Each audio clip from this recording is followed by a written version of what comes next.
From the Library of Archive Key, Daisy Miller. A Sanctity by Henry James. Part 1. At the little town of Vevey, in Switzerland, there is a particularly comfortable hotel. There are indeed many hotels, for the entertainment of tourists is the business of the place, which, as many travelers will remember, is seated upon the edge of a remarkably blue lake, a lake that it behooves every tourist to visit. The shore of the lake presents an unbroken array of establishments of this order, of every category, from the grand hotel of the newest fashion, with a chalk-white front, 100 balconies, and a dozen flags flying from its roof, to the little Swiss pension of an elder day, with its name inscribed in German-looking lettering upon a pink or yellow wall, and an awkward summer house in the angle of the garden.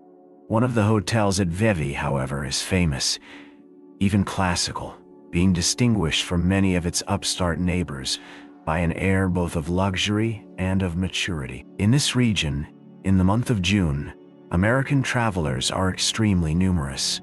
It may be said, indeed, that Vevey assumes at this period some of the characteristics of an American watering place. There are sights and sounds which evoke a vision, an echo of Newport and Saratoga. There is a flitting hither and thither of stylish young girls, a rustling of muslin flounces, a rattle of dance music in the morning hours, a sound of high-pitched voices at all times. You receive an impression of these things at the excellent inn of the Trois Couronnes, and are transported in fancy to the Ocean House or to Congress Hall. But at the Trois Couronnes, it must be added, there are other features that are much at variance with these suggestions. Neat German waiters who look like secretaries of legation, Russian princesses sitting in the garden, little polished boys walking about held by the hand with their governors, a view of the sunny crest of the Dent du Midi and the picturesque towers of the castle of Chillon. I hardly know whether it was the analogies or the differences that were uppermost in the mind of a young American who, 2 or 3 years ago, sat in the garden of the Trois Couronnes, looking about him, rather idly, at some of the graceful objects I have mentioned. It was a beautiful summer morning, and in whatever fashion the young American looked at things, they must have seemed to him charming. He had come from Geneva the day before by the little steamer to see his aunt, who was staying at the Hotel Geneva, having been for a long time his place of residence. But his aunt had a headache. His aunt had almost always a headache, and now she was shut up in her room, smelling camphor, so that he was at liberty to wander about. He was some 27 years of age. When his friends spoke of him, they usually said that he was at Geneva studying. When his enemies spoke of him, they said, but, after all, he had no enemies. He was an extremely amiable fellow, and universally liked. What I should say is, simply, that when certain persons spoke of him, they affirmed that the reason of his spending so much time at Geneva was that he was extremely devoted to a lady who lived there, a foreign lady, a person older than himself. Very few Americans indeed, I think none, had ever seen this lady, about whom there were some singular stories. But Winterbourne had an old attachment for the little metropolis of Calvinism. He had been put to school there as a boy, and he had afterward gone to college there, circumstances which had led to his forming a great many youthful friendships. Many of these he had kept, and they were a source of great satisfaction to him. After knocking at his aunt's door and learning that she was indisposed, he had taken a walk about the town, and then he had come in to his breakfast. He had now finished his breakfast, but he was drinking a small cup of coffee, which had been served to him on a little table in the garden by one of the waiters who looked like an attaché. At last he finished his coffee and lit a cigarette. Presently a small boy came walking along the path, an urchin of 9 or 10. The child, who was diminutive for his years, had an aged expression of countenance, a pale complexion, and sharp little features. He was dressed in knickerbockers with red stockings, which displayed his poor little spindle shanks. He also wore a brilliant red cravat. He carried in his hand a long alpenstock, the sharp point of which he thrust into everything that he approached the flower beds, the garden benches, the trains of the ladies' dresses. In front of Winterbourne he paused, looking at him with a pair of bright, penetrating little eyes. "Will you give me a lump of sugar?" he asked in a sharp, hard little voice. A voice immature and yet, somehow, not young. Winterbourne glanced at the small table near him, on which his coffee service rested, and saw that several morsels of sugar remained. "Yes, you may take one," he answered. "But I don't think sugar is good for little boys." This little boy stepped forward and carefully selected 3 of the coveted fragments, 2 of which he buried in the pocket of his knickerbockers, depositing the other as promptly in another place. He poked his alpenstock, lance fashion, into Winterbourne's bench and tried to crack the lump of sugar with his teeth. "Oh blazes, it's hardy," he exclaimed, pronouncing the adjective in a peculiar manner. Winterbourne had immediately perceived that he might have the honor of claiming him as a fellow countryman. "Take care you don't hurt your teeth," he said, paternally. "I haven't got any teeth to hurt. They have all come out. I have only got 7 teeth. My mother counted them last night, and one came out right afterward. She said she'd slap me if any more came out. I can't help it. It's this old Europe. It's the climate that makes them come out. In America they didn't come out. It's these hotels." Winterbourne was much amused. "If you eat 3 lumps of sugar, your mother will certainly slap you," he said. "She's got to give me some candy then," rejoined his young interlocutor. "I can't get any candy here, any American candy. American candy's the best candy. And are American little boys the best little boys?" asked Winterbourne. "I don't know. I'm an American boy," said the child. "I see you are one of the best," laughed Winterbourne. "Are you an American man?" pursued this vivacious infant. And then, on Winterbourne's affirmative reply, "American men are the best," he declared. His companion thanked him for the compliment, and the child, who had now got astride of his alpenstock, stood looking about him while he attacked a second lump of sugar. Winterbourne wondered if he himself had been like this in his infancy, for he had been brought to Europe at about this age. "Here comes my sister," cried the child in a moment. "She's an American girl." Winterbourne looked along the path and saw a beautiful young lady advancing. "American girls are the best girls," he said cheerfully to his young companion. "My sister ain't the best," the child declared. "She's always blowing at me." "I imagine that is your fault, not hers," said Winterbourne. The young lady, meanwhile, had drawn near. She was dressed in white muslin, with 100 frills and flounces and knots of pale-colored ribbon. She was bareheaded, but she balanced in her hand a large parasol with a deep border of embroidery, and she was strikingly, admirably pretty. "How pretty they are," thought Winterbourne, straightening himself in his seat, as if he were prepared to rise. The young lady paused in front of his bench, near the parapet of the garden, which overlooked the lake. The little boy had now converted his alpenstock into a vaulting pole, by the aid of which he was springing about in the gravel and kicking it up not a little. "Randolph," said the young lady, "what are you doing?" "I'm going up the Alps," replied Randolph. "This is the way," and he gave another little jump, scattering the pebbles about Winterbourne's ears. "That's the way they come down," said Winterbourne. "He's an American man," cried Randolph, in his little hard voice. The young lady gave no heed to this announcement, but looked straight at her brother. "Well, I guess you had better be quiet," she simply observed. It seemed to Winterbourne that he had been in a manner presented. He got up and stepped slowly toward the young girl, throwing away his cigarette. "This little boy and I have made acquaintance," he said, with great civility. In Geneva, as he had been perfectly aware, a young man was not at liberty to speak to a young unmarried lady, except under certain rarely occurring conditions. But here at Vevey, what conditions could be better than these?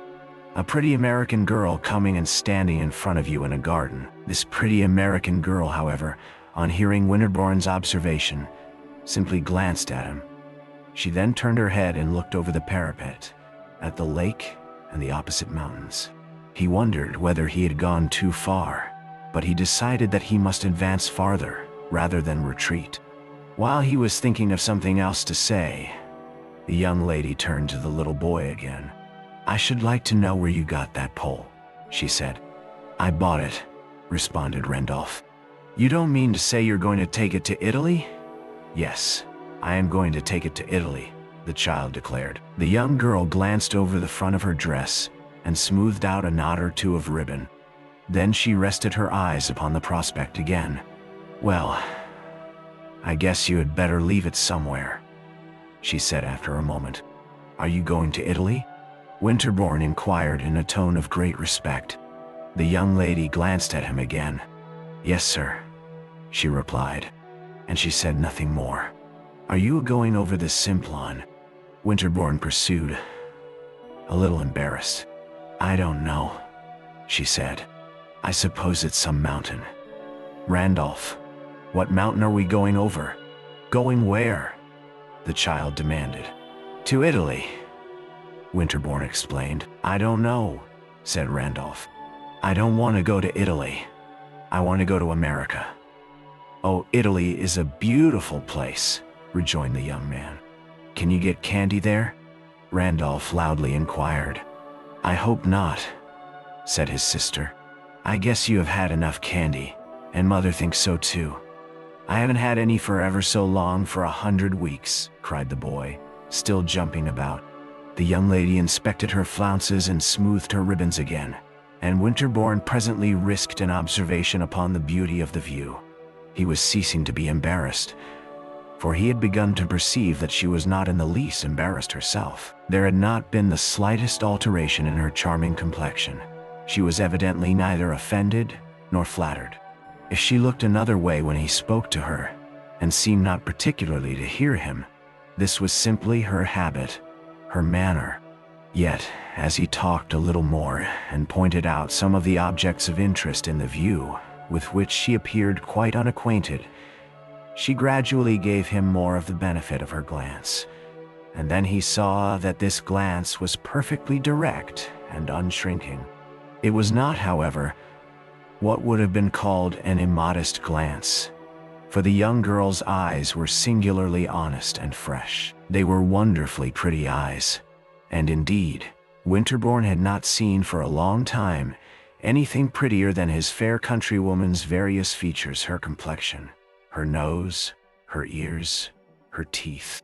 He had a great relish for feminine beauty. He was addicted to observing and analyzing it, and as regards this young lady's face he made several observations. It was not at all insipid, but it was not exactly expressive, and though it was eminently delicate, Winterbourne mentally accused it very forgivingly of a want of finish. He thought it very possible that Master Randolph's sister was a coquette. He was sure she had a spirit of her own. But in her bright, sweet, superficial little visage, there was no mockery, no irony. Before long, it became obvious that she was much disposed toward conversation. She told him that they were going to Rome for the winter, she and her mother and Randolph. She asked him if he was a real American. She shouldn't have taken him for one. He seemed more like a German, this was said after a little hesitation, especially when he spoke. Winterbourne, laughing, answered that he had met Germans who spoke like Americans, but that he had not, so far as he remembered, met an American who spoke like a German. Then he asked her if she should not be more comfortable in sitting upon the bench which he had just quitted. She answered that she liked standing up and walking about, but she presently sat down. She told him she was from New York St. Tate, if you know where that is. Winterbourne learned more about her by catching hold of her small, slippery brother and making him stand a few minutes by his side. "Tell me your name, my boy," he said. "Randolph C. Miller," said the boy sharply. "And I'll tell you her name." And he leveled his alpenstock at his sister. "You had better wait till you are asked," said this young lady calmly. "I should like very much to know your name," said Winterbourne. "Her name is Daisy Miller," cried the child. "But that isn't her real name. That isn't her name on her cards." "It's a pity you haven't got one of my cards," said Miss Miller. "Her real name is Annie P. Miller, the boy went on. "Ask him his name," said his sister, indicating Winterbourne. But on this point, Randolph seemed perfectly indifferent. He continued to supply information with regard to his own family. "My father's name is Ezra B. Miller," he announced. "My father ain't in Europe. My father's in a better place than Europe." Winterbourne imagined for a moment that this was the manner in which the child had been taught to intimate that Mr. Miller had been removed to the sphere of celestial reward. But Randolph immediately added, "My father's in Schenectady. He's got a big business. My father's rich, you bet." "Well," ejaculated Miss Miller, lowering her parasol and looking at the embroidered border. Winterbourne presently released the child, who departed, dragging his alpenstock along the path. "He doesn't like Europe," said the young girl. "He wants to go back." "To Schenectady, you mean?" "Yes. He wants to go right home. He hasn't got any boys here. There is one boy here, but he always goes round with a teacher. They won't let him play." "And your brother hasn't any teacher?" Winterbourne inquired. "Mother thought of getting him one, to travel round with us. There was a lady told her of a very good teacher. An American lady, perhaps you know her, Mrs. Sanders. I think she came from Boston. She told her of this teacher, and we thought of getting him to travel round with us. But Randolph said he didn't want a teacher traveling round with us. He said he wouldn't have lessons when he was in the cars. And we are in the cars about half the time. There was an English lady we met in the cars. I think her name was Miss Featherstone. Perhaps you know her. She wanted to know why I didn't give Randolph lessons, give him instruction, she called it. I guess he could give me more instruction than I could give him. He's very smart." "Yes," said Winterbourne. "He seems very smart. Nah, Mother's going to get a teacher for him as soon as we get to Italy." "Can you get good teachers in Italy?" "Very good, I should think," said Winterbourne. "Or else she's going to find some school. He ought to learn some more. He's only 9. He's going to college." And in this way, Miss Miller continued to converse upon the affairs of her family and upon other topics.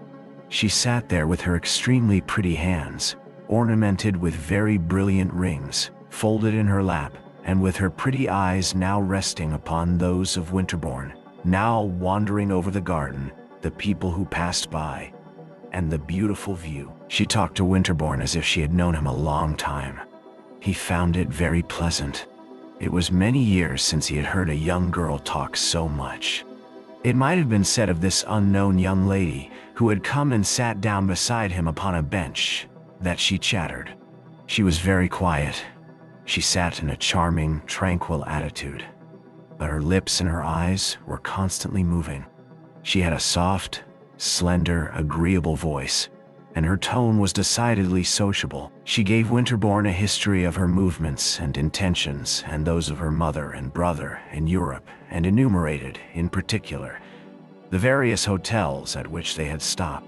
"That English lady in the cars," she said, "Miss Featherstone, asked me if we didn't all live in hotels in America. I told her I had never been in so many hotels in my life as since I came to Europe. I have never seen so many. It's nothing but hotels." But Miss Miller did not make this remark with a querulous accent. She appeared to be in the best humor with everything. She declared that the hotels were very good when once you got used to their ways, and that Europe was perfectly sweet. She was not disappointed, not a bit. Perhaps it was because she had heard so much about it before. She had ever so many intimate friends that had been there ever so many times. And then she had had ever so many dresses and things from Paris. Whenever she put on a Paris dress, she felt as if she were in Europe. "It was a kind of a wishing cap," said Winterbourne. "Yes," said Miss Miller without examining this analogy. "It always made me wish I was here. But I needn't have done that for dresses. I'm sure they send all the pretty ones to America. You see the most frightful things here. The only thing I don't like," she proceeded, "is the society. There isn't any society. Or if there is, I don't know where it keeps itself. Do you? I suppose there is some society somewhere, but I haven't seen anything of it. I'm very fond of society, and I have always had a great deal of it. I don't mean only in Schenectady, but in New York. I used to go to New York every winter. In New York, I had lots of society. Last winter I had 17 dinners given me, and 3 of them were by gentlemen," added Daisy Miller. "I have more friends in New York than in Schenectady, more gentlemen friends, and more young lady friends too." She resumed in a moment. She paused again for an instant. She was looking at Winterbourne with all her prettiness in her lively eyes and in her light, slightly monotonous smile. "I have always had," she said, "a great deal of gentlemen's society." Poor Winterbourne was amused, perplexed, and decidedly charmed. He had never yet heard a young girl express herself in just this fashion. Never, at least, save in cases where to say such things seemed a kind of demonstrative evidence of a certain laxity of deportment. And yet was he to accuse Miss Daisy Miller of actual or potential inconduit, as they said at Geneva? He felt that he had lived at Geneva so long that he had lost a good deal. He had become dishabituated to the American tone. Never indeed, since he had grown old enough to appreciate things, had he encountered a young American girl of so pronounced a type as this. Certainly she was very charming, but how deucedly sociable. Was she simply a pretty girl from New York Saintate? Were they all like that? The pretty girls who had a good deal of gentlemen's society? Or was she also a designing, an audacious, an unscrupulous young person? Winterbourne had lost his instinct in this matter, and his reason could not help him. Miss Daisy Miller looked extremely innocent. Some people had told him that, after all, American girls were exceedingly innocent, and others had told him that, after all, they were not. He was inclined to think Miss Daisy Miller was a flirt, a pretty American flirt. He had never as yet had any relations with young ladies of this category. He had known, here in Europe, 2 or 3 women persons older than Miss Daisy Miller, and provided, for respectability's sake, with husbands who were great coquettes, dangerous, terrible women, with whom one's relations were liable to take a serious turn. But this young girl was not a coquette in that sense. She was very unsophisticated. She was only a pretty American flirt. Winterbourne was almost grateful for having found the formula that applied to Miss Daisy Miller. He leaned back in his seat. He remarked to himself that she had the most charming nose he had ever seen. He wondered what were the regular conditions and limitations of one's intercourse with a pretty American flirt. It presently became apparent that he was on the way to learn. "Have you been to that old castle?" asked the young girl, pointing with her parasol to the far gleaming walls of the Château de Chillon. "Yes, formerly, more than once," said Winterbourne. "You too, I suppose, have seen it?" "No, we haven't been there. I want to go there dreadfully. Of course I mean to go there. I wouldn't go away from here without having seen that old castle." "It's a very pretty excursion," said Winterbourne, "and very easy to make. You can drive, you know, or you can go by the little steamer." "You can go in the cars," said Miss Miller. "Yes, you can go in the cars," Winterbourne assented. "Our courier says they take you right up to the castle," the young girl continued. "We were going last week, but my mother gave out. She suffers dreadfully from dyspepsia. She said she couldn't go. Randolph wouldn't go either. He says he doesn't think much of old castles. But I guess we'll go this week, if we can get Randolph." "Your brother is not interested in ancient monuments?" Winterbourne inquired, smiling. "He says he don't care much about old castles. He's only 9, he wants to stay at the hotel. Mother's afraid to leave him alone, and the courier won't stay with him. So we haven't been to many places. But it will be too bad if we don't go up there." And Miss Miller pointed again at the Château de Chillon. "I should think it might be arranged," said Winterbourne. "Couldn't you get someone to stay for the afternoon with Randolph?" Miss Miller looked at him a moment, and then, very placidly, "I wish you would stay with him," she said. Winterbourne hesitated a moment. "I should much rather go to Chillon with you." "With me?" asked the young girl with the same placidity. She didn't rise, blushing, as a young girl at Geneva would have done. And yet Winterbourne, conscious that he had been very bold, thought it possible she was offended.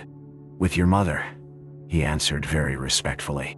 But it seemed that both his audacity and his respect were lost upon Miss Daisy Miller. "I guess my mother won't go after all," she said.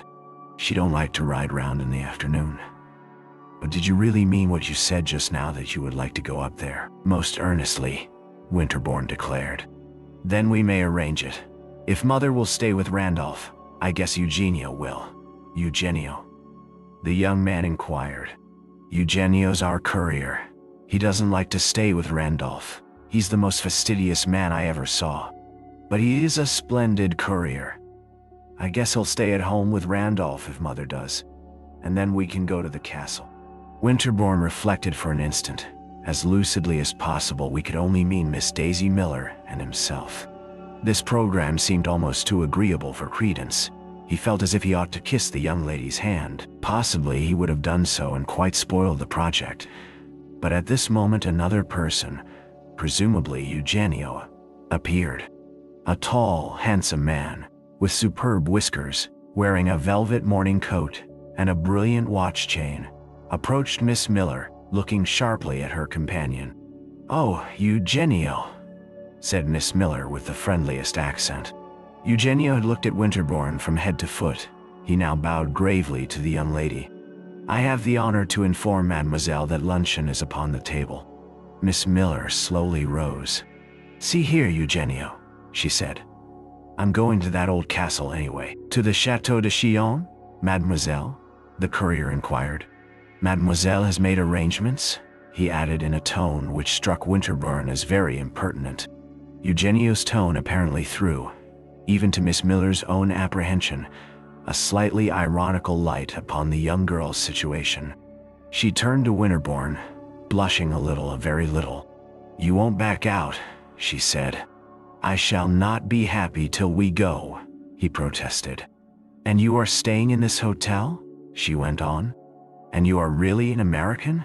The courier stood looking at Winterbourne offensively. The young man, at least, thought his manner of looking an offense to Miss Miller. It conveyed an imputation that she picked up acquaintances.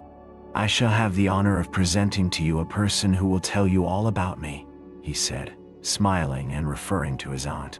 "Oh well, we'll go someday," said Miss Miller. And she gave him a smile and turned away. She put up her parasol and walked back to the inn beside Eugenio. Winterbourne stood looking after her, and as she moved away, drawing her muslin furbelows over the gravel, said to himself that she had the tournure of a princess. He had, however, engaged to do more than proved feasible, in promising to present his aunt, Mrs. Costello, to Miss Daisy Miller. As soon as the former lady had got better of her headache, he waited upon her in her apartment, and after the proper inquiries in regard to her health, he asked her if she had observed in the hotel an American family, a mama, a daughter, and a little boy. "And a courier?" said Mrs. Costello. "Oh yes, I have observed them. Seen them, heard them, and kept out of their way." Mrs. Costello was a widow with a fortune, a person of much distinction who frequently intimated that, if she were not so dreadfully liable to sick headaches, she would probably have left a deeper impress upon her time. She had a long, pale face, a high nose, and a great deal of very striking white hair, which she wore in large puffs and rouleaux over the top of her head. She had 2 sons married in New York, and another who was now in Europe. This young man was amusing himself at Hamburg, and though he was on his travels, was rarely perceived to visit any particular city at the moment selected by his mother for her own appearance there. Her nephew, who had come up to Vevey expressly to see her, was therefore more attentive than those who, as she said, were nearer to her. He had imbibed at Geneva the idea that one must always be attentive to one's aunt. Mrs. Costello had not seen him for many years, and she was greatly pleased with him, manifesting her approbation by initiating him into many of the secrets of that social sway, which, as she gave him to understand, she exerted in the American capital. She admitted that she was very exclusive, but if he were acquainted with New York, he would see that one had to be, and her picture of the minutely hierarchical constitution of the society of that city, which she presented to him in many different lights, was, to Winterbourne's imagination, almost oppressively striking. He immediately perceived from her tone that Miss Daisy Miller's place in the social scale was low. "I am afraid you don't approve of them," he said. "They are very common," Mrs. Costello declared. "They are the sort of Americans that one does one's duty by not accepting." "Ah, you don't accept them?" said the young man. "I can't, my dear Frederick. I would if I could, but I can't." "The young girl is very pretty," said Winterbourne in a moment. "Of course she's pretty, but she is very common."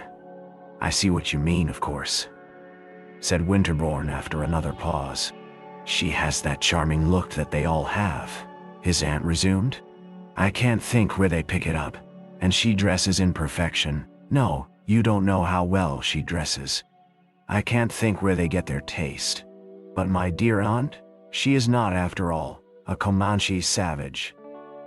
"She is a young lady," said Mrs. Costello, "who has an intimacy with her mamma's courier." "An intimacy with the courier?" the young man demanded. "Oh, the mother is just as bad. They treat the courier like a familiar friend, like a gentleman. I shouldn't wonder if he dines with them. Very likely they have never seen a man with such good manners, such fine clothes, so like a gentleman. He probably corresponds to the young lady's idea of a count. He sits with them in the garden in the evening. I think he smokes." Winterbourne listened with interest to these disclosures. They helped him to make up his mind about Miss Daisy. Evidently she was rather wild. "Well," he said, "I am not a courier, and yet she was very charming to me." "You had better have said at first," said Mrs. Costello with dignity, "that you had made her acquaintance. We simply met in the garden, and we talked a bit. Tout bonnement. And pray, what did you say?" "I said I should take the liberty of introducing her to my admirable aunt." "I am much obliged to you. It was to guarantee my respectability," said Winterbourne. "And pray, who is to guarantee hers?" "Ah, you are cruel," said the young man. "She's a very nice young girl." "You don't say that as if you believed it," Mrs. Costello observed. "She is completely uncultivated," Winterbourne went on, "but she is wonderfully pretty, and, in short, she is very nice. To prove that I believe it, I am going to take her to the Chateau de Chidon." "You two are going off there together?" "I should say it proved just the contrary." "How long had you known her, may I ask, when this interesting project was formed? You haven't been 24 hours in the house." "I have known her half an hour," said Winterbourne. "Dear me," cried Mrs. Costello. "What a dreadful girl."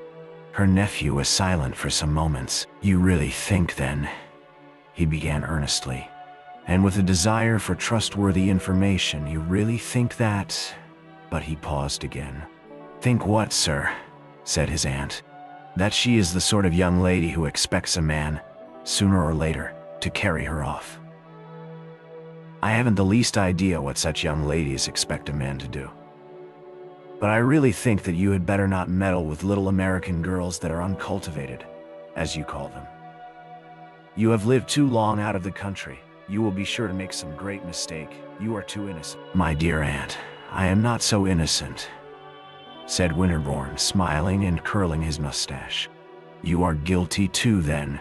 Winterbourne continued to curl his mustache meditatively. "You won't let the poor girl know you, then?" he asked at last. "Is it literally true that she is going to the Chateau de Chidon with you?" "I think that she fully intends it." "Then, my dear Frederick," said Mrs. Costello, "I must decline the honor of her acquaintance. I am an old woman, but I am not too old, thank heaven, to be shocked. But don't they all do these things, the young girls at—" Winterbourne inquired. Mrs. Costello stared a moment. "I should like to see my granddaughters do them," she declared grimly. This seemed to throw some light upon the matter, for Winterbourne remembered to have heard that his pretty cousins in New York were tremendous flirts. Miss Daisy Miller exceeded the liberal margin allowed to these young ladies. It was probable that anything might be expected of her. Winterbourne was impatient to see her again, and he was vexed with himself that by instinct he should not appreciate her justly. Though he was impatient to see her, he hardly knew what he should say to her about his aunt's refusal to become acquainted with her. But he discovered, promptly enough, that with Miss Daisy Miller there was no great need of walking on tiptoe.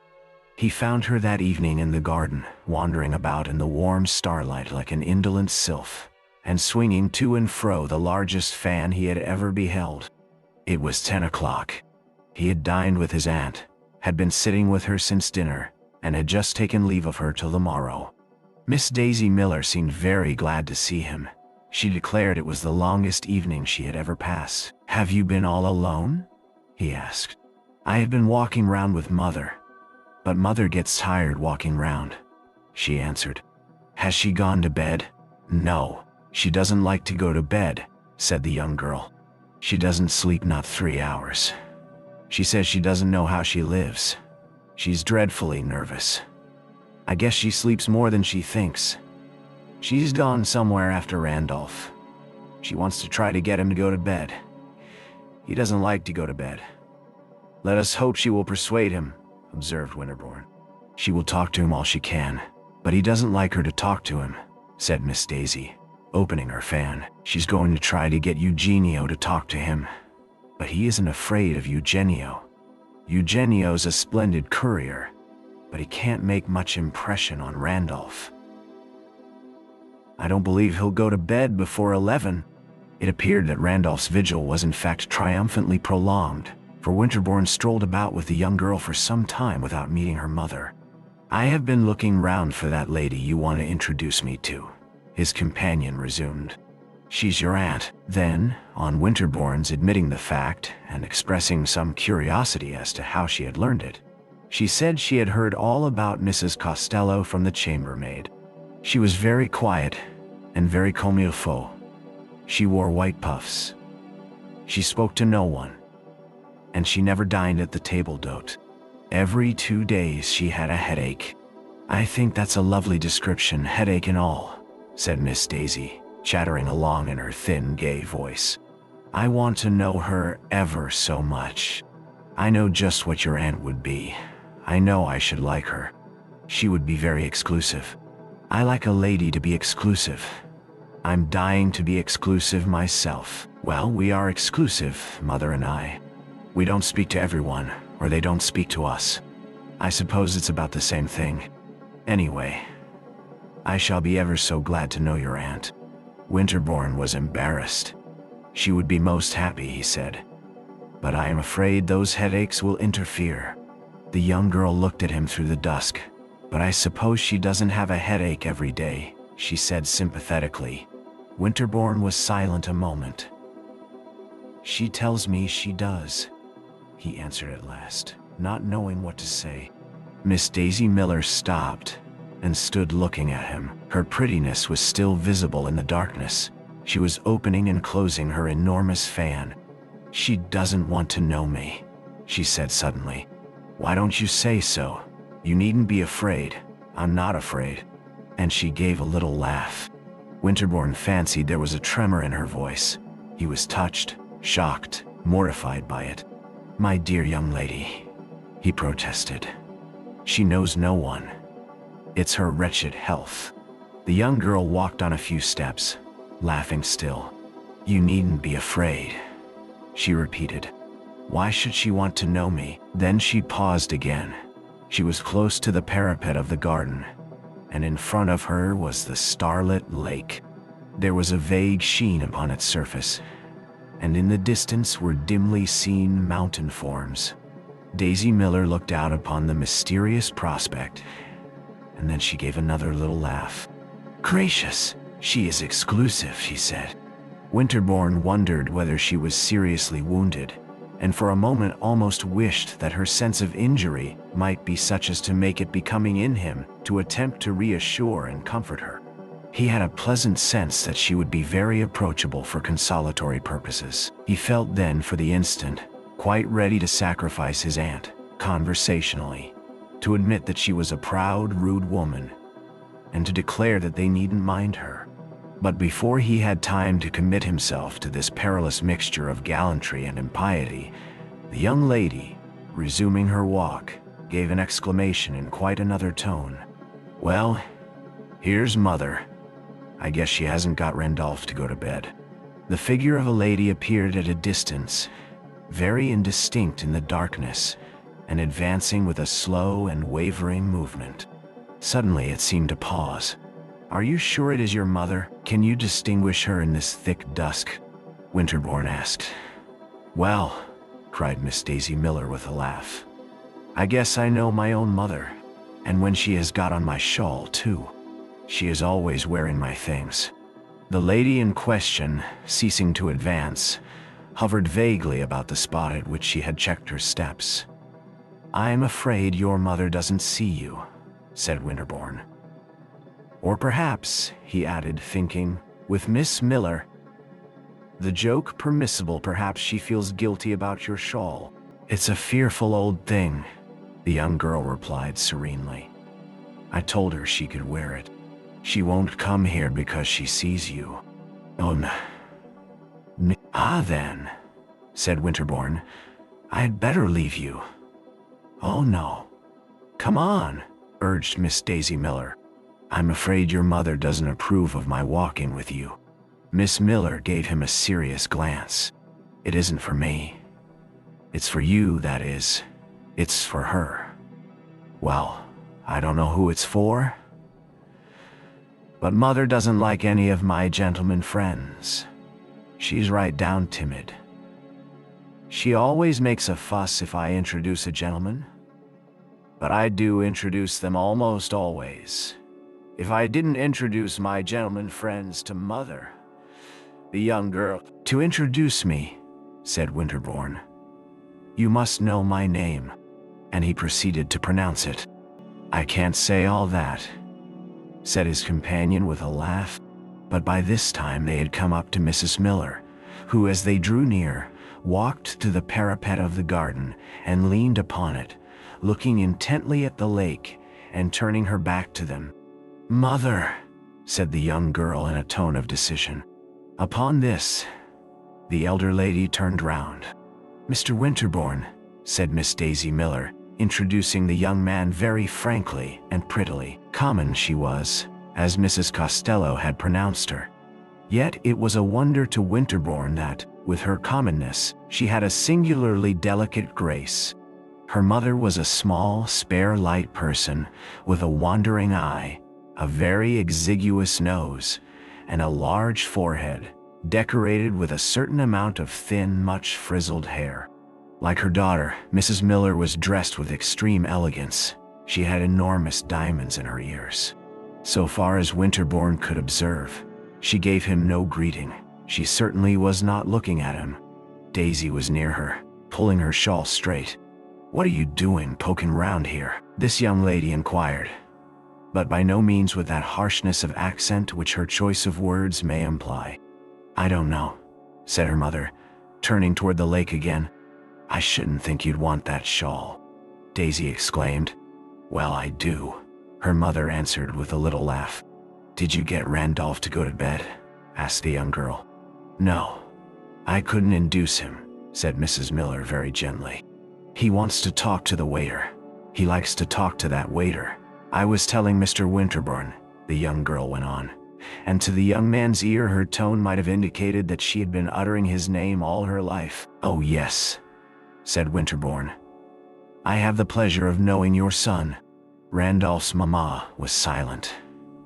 She turned her attention to the lake, but at last she spoke. "Well, I don't see how he lives. Anyhow, it isn't so bad as it was at Dover," said Daisy Miller. "And what occurred at Dover?" Winterbourne asked. "He wouldn't go to bed at all. I guess he sat up all night in the public parlor. He wasn't in bed at 12 o'clock. I know that." "It was 12:30, declared Mrs. Miller with mild emphasis. "Does he sleep much during the day?" Winterbourne demanded. "I guess he doesn't sleep much," Daisy rejoined. "I wish he would," said her mother. "It seems as if he couldn't.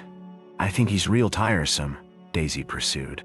Then, for some moments, there was silence. "Well, Daisy Miller," said the elder lady presently, "I shouldn't think you'd want to talk against your own brother."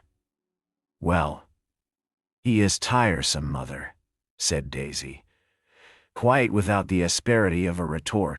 "He's only 9, urged Mrs. Miller. "Well, he wouldn't go to that castle," said the young girl. "I'm going there with Mr. Winterbourne." To this announcement, very placidly made, Daisy's mamma offered no response. Winterbourne took for granted that she deeply disapproved of the projected excursion, but he said to himself that she was a simple, easily managed person, and that a few deferential protestations would take the edge from her displeasure. "Yes," he began. "Your daughter has kindly allowed me the honor of being her guide." Mrs. Miller's wandering eyes attached themselves, with a sort of appealing air, to Daisy, who, however, strolled a few steps farther, gently humming to herself. "I presume you will go in the cars," said her mother. "Yes, or in the boat," said Winterbourne. "Well, of course I don't know," Mrs. Miller rejoined. "I have never been to that castle." "It is a pity you shouldn't go," said Winterbourne, beginning to feel reassured as to her opposition. And yet he was quite prepared to find that, as a matter of course, she meant to accompany her daughter. "We've been thinking ever so much about going," she pursued, "but it seems as if we couldn't. Of course, Daisy, she wants to go round. But there's a lady here, I don't know her name, she says she shouldn't think we'd want to go to see castles here. She should think we'd want to wait till we got to Italy. It seems as if there would be so many there," continued Mrs. Miller with an air of increasing confidence. "Of course we only want to see the principal ones. We visited several in England," she presently added. "Ah, yes. In England there are beautiful castles," said Winterbourne. "But Chillon here is very well worth seeing." "Well, if Daisy feels up to it," said Mrs. Miller, in a tone impregnated with a sense of the magnitude of the enterprise. It seems as if there was nothing she wouldn't undertake. "Oh, I think she'll enjoy it," Winterbourne declared, and he desired more and more to make it a certainty that he was to have the privilege of a tête-à-tête with the young lady, who was still strolling along in front of them, softly vocalizing. "You are not disposed, madam," he inquired, "to undertake it yourself?" Daisy's mother looked at him an instant askance, and then walked forward in silence. "Then I guess she had better go alone," she said simply. Winterbourne observed to himself that this was a very different type of maternity from that of the vigilant matrons who massed themselves in the forefront of social intercourse in the dark old city at the other end of the lake. But his meditations were interrupted by hearing his name very distinctly pronounced by Mrs. Miller's unprotected daughter. "Mr. Winterbourne," murmured Daisy. "Mademoiselle," said the young man, "don't you want to take me out in a boat, at present?" he asked. "Of course," said Daisy. "Well, Annie Miller," exclaimed her mother. "I beg you, madam, to let her go," said Winterbourne ardently, for he had never yet enjoyed the sensation of guiding through the summer starlight a skiff freighted with a fresh and beautiful young girl. "I shouldn't think she'd want to," said her mother. "I should think she'd rather go indoors." "I'm sure Mr. Winterbourne wants to take me," Daisy declared. "He's so awfully devoted. I will row you over to Chillon in the starlight." "I don't believe it," said Daisy. "Well," ejaculated the elder lady again. "You haven't spoken to me for half an hour," her daughter went on. "I have been having some very pleasant conversation with your mother," said Winterbourne. "Well, I want you to take me out in a boat," Daisy repeated. They had all stopped, and she had turned round and was looking at Winterbourne. Her face wore a charming smile. Her pretty eyes were gleaming, She was swinging her great fan about. No, it's impossible to be prettier than that, thought Winterbourne. There are half a dozen boats moored at that landing place, he said, pointing to certain steps which descended from the garden to the lake. If you will do me the honor to accept my arm, we will go and select one of them.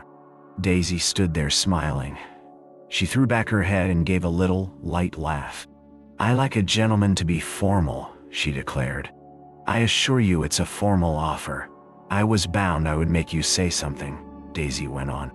You see, it's not very difficult, said Winterbourne.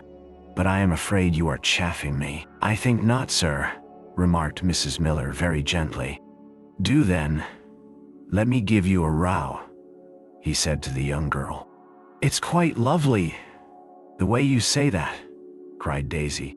It will be still more lovely to do it. Yes, it would be lovely, said Daisy.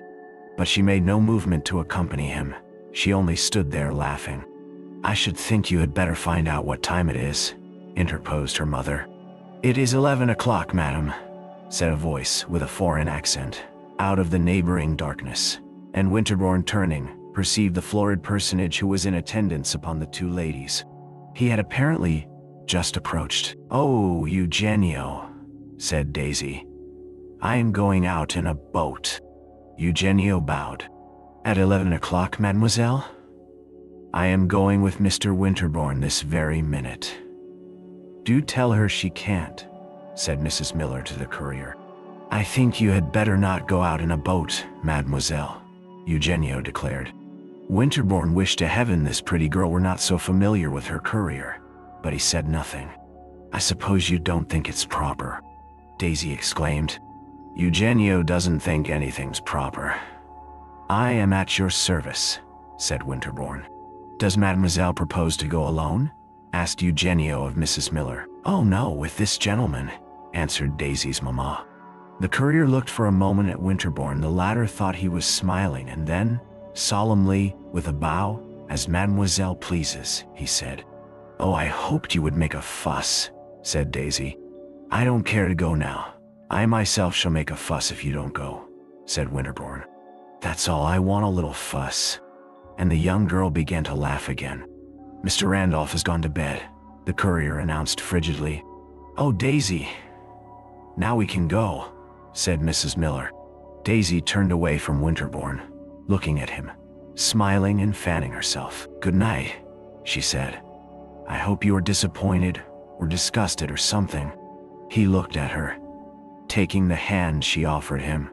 I am puzzled, he answered. Well, I hope it won't keep you awake, she said very smartly, and under the escort of the privileged Eugenio, the two ladies passed toward the house. Winterbourne stood looking after them. He was indeed puzzled. He lingered beside the lake for a quarter of an hour, turning over the mystery of the young girl's sudden familiarities and caprices. But the only very definite conclusion he came to was that he should enjoy deucedly going off with her somewhere. 2 days afterward he went off with her to the castle of Chalon. He waited for her in the large hall of the hotel, where the couriers, the servants, the foreign tourists were lounging about and staring. It was not the place he should have chosen, but she had appointed it. She came tripping downstairs, buttoning her long gloves, squeezing her folded parasol against her pretty figure, dressed in the perfection of a soberly elegant traveling costume. Winterbourne was a man of imagination, and, as our ancestors used to say, sensibility. As he looked at her dress and, on the great staircase, her little rapid, confiding step, he felt as if there were something romantic going forward. He could have believed he was going to elope with her. He passed out with her among all the idle people that were assembled there. They were all looking at her very hard. She had begun to chatter as soon as she joined him. Winterbourne's preference had been that they should be conveyed to Chalon in a carriage, but she expressed a lively wish to go in the little steamer. She declared that she had a passion for steamboats. There was always such a lovely breeze upon the water, and you saw such lots of people. The sail was not long, but Winterbourne's companion found time to say a great many things. To the young man himself, their little excursion was so much of an escapade and adventure that, even allowing for her habitual sense of freedom, He had some expectation of seeing her regarded in the same way, but it must be confessed that, in this particular, he was disappointed. Daisy Miller was extremely animated. She was in charming spirits, but she was apparently not at all excited. She was not fluttered. She avoided neither his eyes nor those of anyone else. She blushed neither when she looked at him, nor when she felt that people were looking at her. People continued to look at her a great deal, and Winterbourne took much satisfaction in his pretty companion's distinguished air. He had been a little afraid that she would talk loud, laugh over much, and even, perhaps, desire to move about the boat a good deal, but he quite forgot his fears. He sat smiling, with his eyes upon her face, while, without moving from her place, she delivered herself of a great number of original reflections. It was the most charming garrulity he had ever heard. He had assented to the idea that she was common, but was she so after all, or was he simply getting used to her commonness? Her conversation was chiefly of what metaphysicians term the objective cast, but every now and then it took a subjective turn. "What on earth are you so grave about?" she suddenly demanded, fixing her agreeable eyes upon Winterbourne's. "Am I grave?" he asked. "I had an idea I was grinning from ear to ear. You look as if you were taking me to a funeral. If that's a grin, your ears are very near together. Should you like me to dance a hornpipe on the deck? Pray do, and I'll carry round your hat. It will pay the expenses of our journey." She looked at him a moment and then burst into a little laugh. "I like to make you say those things. You're a queer mixture." In the castle, after they had landed, the subjective element decidedly prevailed. Daisy tripped about the vaulted chambers, rustled her skirts in the corkscrew staircases, flirted back with a pretty little cry and a shudder from the edge of the oubliettes, and turned a singularly well-shaped ear to everything that Winterbourne told her about the place. But he saw that she cared very little for feudal antiquities, and that the dusky traditions of Chillon made but a slight impression upon her. They had the good fortune to have been able to walk about without other companionship than that of the custodian, and Winterbourne arranged with this functionary that they should not be hurried, that they should linger and pause wherever they chose. The custodian interpreted the bargain generously. Winterbourne, on his side, had been generous and ended by leaving them quite to themselves. Miss Miller's observations were not remarkable for logical consistency. For anything she wanted to say, she was sure to find a pretext. She found a great many pretexts in the rugged embrasures of Chillon for asking Winterbourne sudden questions about himself, his family, his previous history, his tastes, his habits, his intentions, and for supplying information upon corresponding points in her own personality. Of her own tastes, habits, and intentions, Miss Miller was prepared to give the most definite, and indeed, the most favorable account. "Well, I hope you know enough," she said to her companion, after he had told her the history of the unhappy Bonnivard. "I never saw a man that knew so much." The history of Bonnivard had evidently, as they say, gone into one ear and out of the other. But Daisy went on to say that she wished Winterbourne would travel with them and go round with them. They might know something in that case. "Don't you want to come and teach Randolph?" she asked.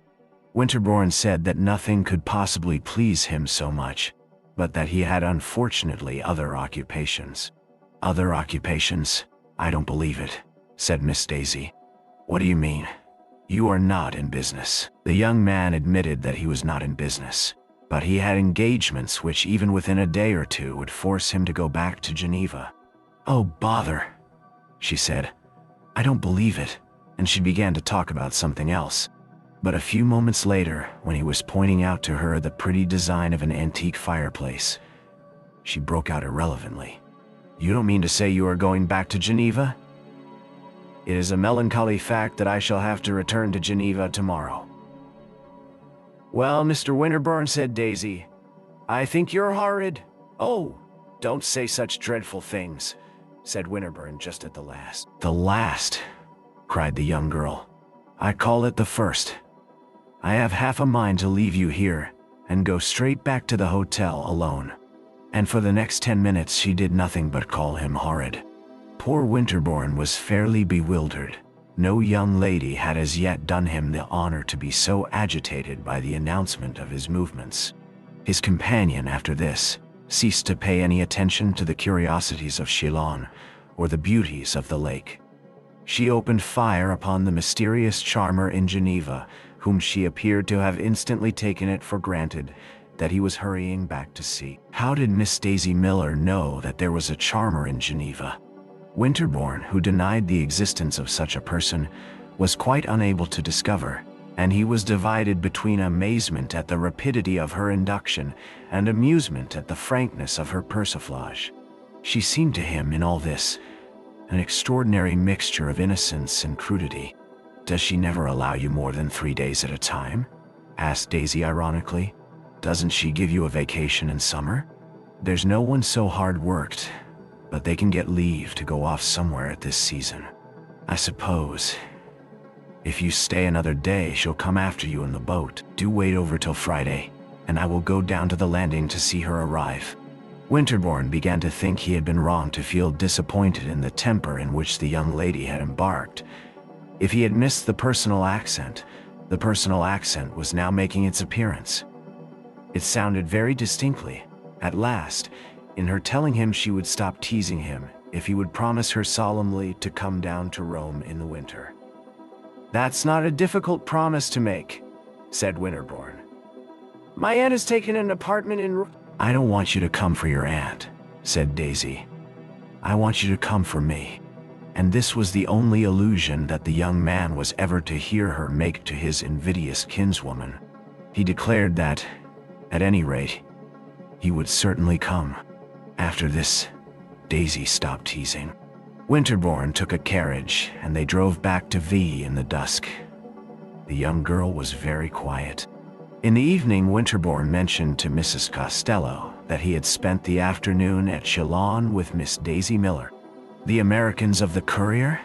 asked this lady. "Ah, happily," said Winterbourne. "The Courier stayed at home." "She went with you all alone?" "All alone." Mrs. Costello sniffed a little at her smelling bottle. "And that," she exclaimed, "is the young person whom you wanted me to know." Part 2. Winterbourne, who had returned to Geneva the day after his excursion to Ceylon, went to Rome toward the end of January. His aunt had been established there for several weeks, and he had received a couple of letters from her. "Those people you were so devoted to last summer at Vevey have turned up here, courier and all," she wrote. "They seem to have made several acquaintances, but the courier continues to be the most in-time. The young lady, however, is also very intimate with some third-rate Italians, with whom she rackets about in a way that makes much talk.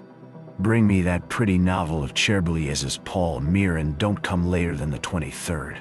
In the natural course of events, Winterbourne, on arriving in Rome, would presently have ascertained Mrs. Miller's address at the American banker's, and have gone to pay his compliments to Miss Daisy.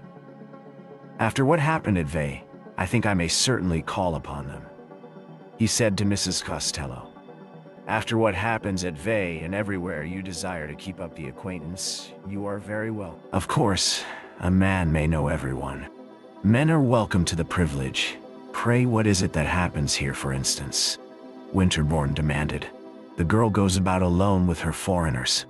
As to what happens further, you must apply elsewhere for information. She has picked up half a dozen of the regular Roman fortune hunters, and she takes them about to people's houses. When she comes to a party, she brings with her a gentleman with a good deal of manner and a wonderful mustache. And where is the mother? I haven't the least idea. They are very dreadful people." Winterbourne meditated a moment. "They are very ignorant, very innocent only. Depend upon it, they are not bad." "They are hopelessly vulgar," said Mrs. Costello. "Whether or no being hopelessly vulgar is being bad is a question for the metaphysicians. They are bad enough to dislike at any rate, and for this short life that is quite enough." The news that Daisy Miller was surrounded by half a dozen wonderful mustaches checked Winterbourne's impulse to go straightway to see her. He had, perhaps, not definitely flattered himself that he had made an ineffaceable impression upon her heart. But he was annoyed at hearing of a state of affairs so little in harmony with an image that had lately flitted in and out of his own meditations. The image of a very pretty girl looking out of an old Roman window and asking herself urgently when Mr. Winterbourne would arrive. If, however, he determined to wait a little before reminding Miss Miller of his claims to her consideration, he went very soon to call upon 2 or 3 other friends. One of these friends was an American lady who had spent several winters at Geneva, where she had placed her children at school. She was a very accomplished woman, and she lived in the Via Gregoriana. Winterbourne found her in a little crimson drawing room on a 3rd floor. The room was filled with southern sunshine. He had not been there 10 minutes when the servant came in, announcing, "Madame Mila." This announcement was presently followed by the entrance of little Randolph Miller, who stopped in the middle of the room and stood staring at Winterbourne. An instant later his pretty sister crossed the threshold. And then, after a considerable interval, Mrs. Miller slowly advanced. "I know you," said Randolph. "I'm sure you know a great many things," exclaimed Winterbourne, taking him by the hand. "How is your education coming on?" Daisy was exchanging greetings very prettily with her hostess, but when she heard Winterbourne's voice, she quickly turned her head. "Well, I declare," she said. "I told you I should come, you know," Winterbourne rejoined, smiling. "Well, I didn't believe it," said Miss Daisy. "I am much obliged to you," laughed the young man. "You might have come to see me," said Daisy. "I arrived only yesterday." "I don't believe that," the young girl declared. Winterbourne turned with a protesting smile to her mother, but this lady evaded his glance and, seating herself, fixed her eyes upon her son. "We've got a bigger place than this," said Randolph. "It's all gold on the walls." Mrs. Miller turned uneasily in her chair. "I told you if I were to bring you, you would say something," she murmured. "I told you," Randolph exclaimed. "I tell you, sir," he added jocosely, giving Winterbourne a thump on the knee. "It is bigger, too." Daisy had entered upon a lively conversation with her hostess. Winterbourne judged it becoming to address a few words to her mother. "I hope you have been well since we parted at Vevey," he said. Mrs. Miller now certainly looked at him at his chin. "Not very well, sir," she answered. "She's got the dyspepsia," said Randolph. "I've got it too. Father's got it. I've got it most." This announcement, instead of embarrassing Mrs. Miller, seemed to relieve her. "I suffer from the liver," she said. "I think it's this climate. It's less bracing than Schenectady, especially in the winter season. I don't know whether you know we reside at Schenectady." I was saying to Daisy that I certainly hadn't found anyone like Dr. Davis, and I didn't believe I should. "Oh, at Schenectady he stands first. They think everything of him. He has so much to do, and yet there was nothing he wouldn't do for me. He said he never saw anything like my dyspepsia, but he was bound to cure it. I'm sure there was nothing he wouldn't try. He was just going to try something new when we came off. Mr. Miller wanted Daisy to see Europe for herself. But I wrote to Mr. Miller that it seems as if I couldn't get on without Dr. Davis. At Schenectady he stands at the very top, and there's a great deal of sickness there too. It affects my sleep." Winterbourne had a good deal of pathological gossip with Dr. Davis's patient, during which Daisy chattered unremittingly to her own companion. The young man asked Mrs. Miller how she was pleased with Rome. "Well, I must say I am disappointed," she answered. "We had heard so much about it. I suppose we had heard too much. But we couldn't help that. We had been led to expect something different." "Ah, wait a little, and you will become very fond of it," said Winterbourne. "I hate it worse and worse every day," cried Randolph. "You are like the infant Hannibal," said Winterbourne. "No, I ain't," Randolph declared at a venture. "You are not much like an infant," said his mother. "But we have seen places," she resumed, "that I should put a long way before Rome." And in reply to Winterbourne's interrogation, "There's Zurich," she concluded. "I think Zurich is lovely. And we hadn't heard half so much about it. The best place we've seen is the city of Richmond." said Randolph. He means the ship, his mother explained. We crossed in that ship. Randolph had a good time on the city of Richmond. It's the best place I've seen, the child repeated. Only it was turned the wrong way. Well, we've got to turn the right way sometime, said Mrs. Miller with a little laugh. Winterbourne expressed the hope that her daughter at least found some gratification in Rome, and she declared that Daisy was quite carried away. It's on account of the society's splendid. She goes round everywhere. She has made a great number of acquaintances. Of course she goes round more than I do. I must say they have been very sociable. They have taken her right in. And then she knows a great many gentlemen. Oh, she thinks there's nothing like Rome. Of course, it's a great deal pleasanter for a young lady if she knows plenty of gentlemen. By this time, Daisy had turned her attention again to Winterbourne. I've been telling Mrs. Walker how mean you were, the young girl announced. And what is the evidence you have offered? Asked Winterbourne, rather annoyed at Miss Miller's want of appreciation of the zeal of an admirer who on his way down to Rome had stopped neither at Bologna nor at Florence, simply because of a certain sentimental impatience. He remembered that a cynical compatriot had once told him that American women the pretty ones, and this gave a largeness to the axiom, were at once the most exacting in the world and the least endowed with a sense of indebtedness.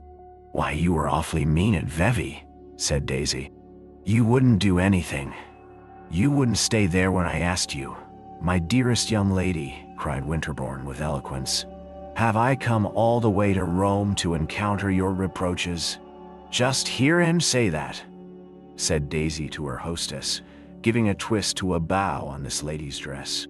Did you ever hear anything so quaint? So quaint, my dear, murmured Mrs. Walker in the tone of a partisan of Winterbourne. Well, I don't know, said Daisy, fingering Mrs. Walker's ribbons. Mrs. Walker, I want to tell you something. Mother R, interposed Randolph, with his rough ends to his words. I tell you, you've got to go. Eugenio'll raise something. I am not afraid of Eugenio, said Daisy with a toss of her head. Look here, Mrs. Walker, she went on. You know I'm coming to your party. I am delighted to hear it. I've got a lovely dress. I am very sure of that.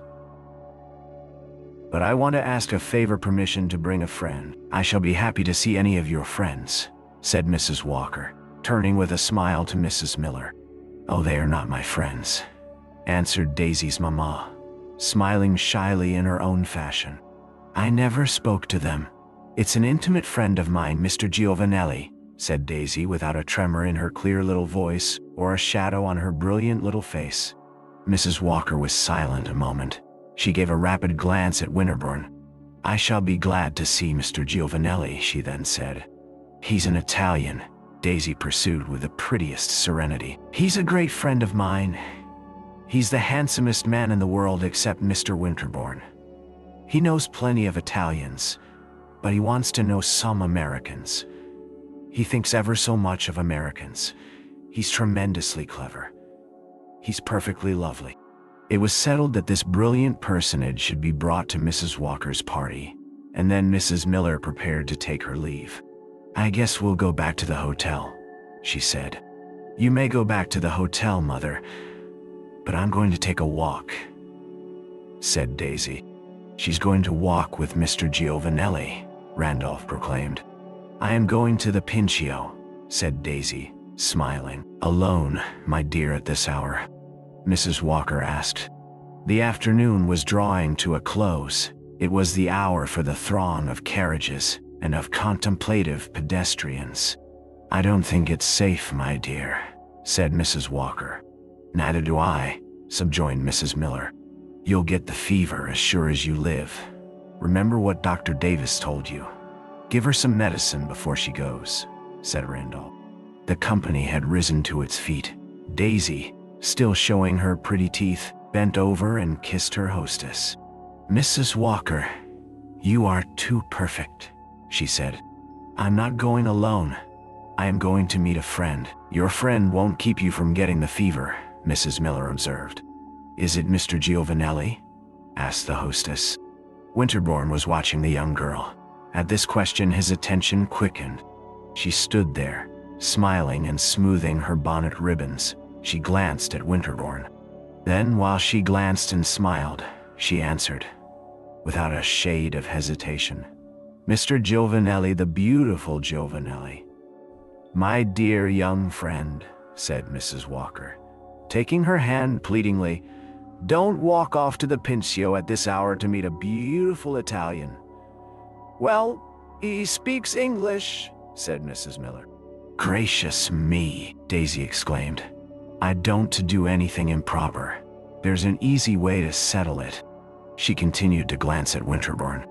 "The Pincio is only 100 yards distant, and if Mr. Winterbourne were as polite as he pretends, he would offer to walk with me." Winterbourne's politeness hastened to affirm itself, and the young girl gave him gracious leave to accompany her. They passed downstairs before her mother, and at the door Winterbourne perceived Mrs. Miller's carriage drawn up, with the ornamental courier whose acquaintance he had made at Vevey seated within. "Goodbye, Eugenio," cried Daisy.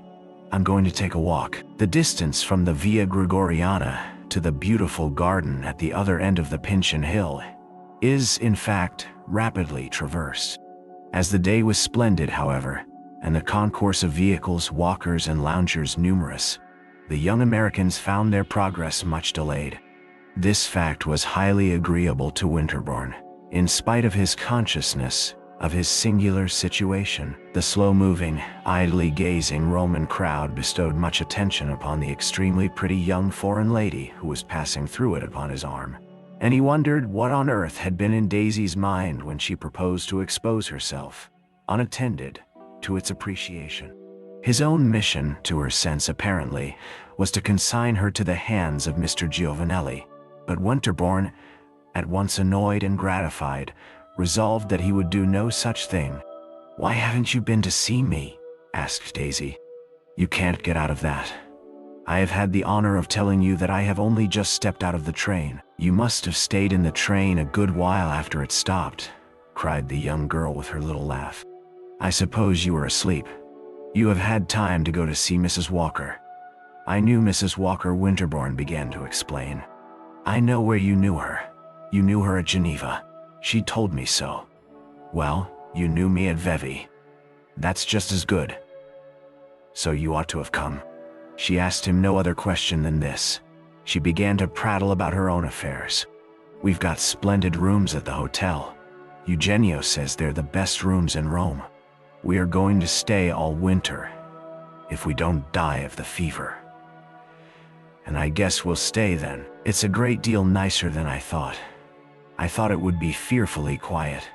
I was sure it would be awfully poky. I was sure we should be going round all the time with one of those dreadful old men that explain about the pictures and things.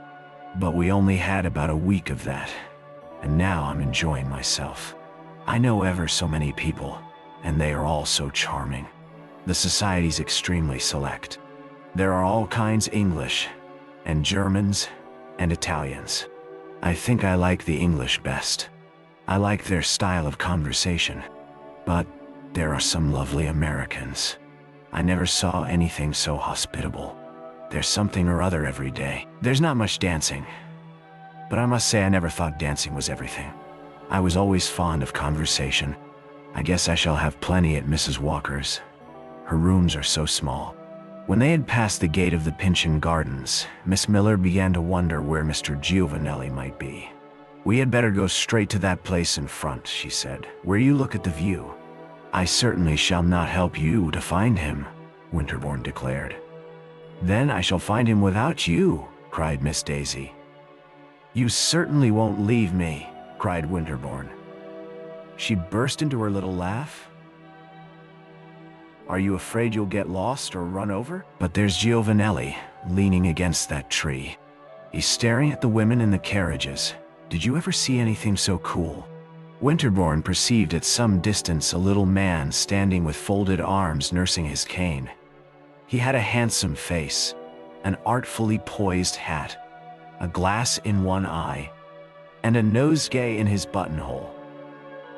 Winterbourne looked at him a moment, and then said, Do you mean to speak to that man? Do I mean to speak to him? Why, you don't suppose I mean to communicate by signs? Pray understand then, said Winterbourne, that I intend to remain with you. Daisy stopped and looked at him, without a sign of troubled consciousness in her face, with nothing but the presence of her charming eyes and her happy dimples. Well, she's a cool one, thought the young man.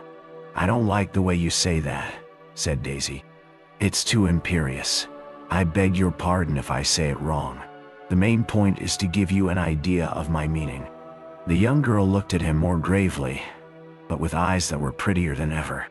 I have never allowed a gentleman to dictate to me, or to interfere with anything I do. I think you have made a mistake, said Winterbourne. You should sometimes listen to a gentleman, the right one. Daisy began to laugh again. I do nothing but listen to gentlemen, she exclaimed. Tell me if Mr. Giovanelli is the right one. The gentleman with the nosegay in his bosom had now perceived our two friends, and was approaching the young girl with obsequious rapidity. He bowed to Winterbourne as well as to the latter's companion. He had a brilliant smile, an intelligent eye. Winterbourne thought him not a bad-looking fellow, but he nevertheless said to Daisy, No, he's not the right one. Daisy evidently had a natural talent for performing introductions. She mentioned the name of each of her companions to the other.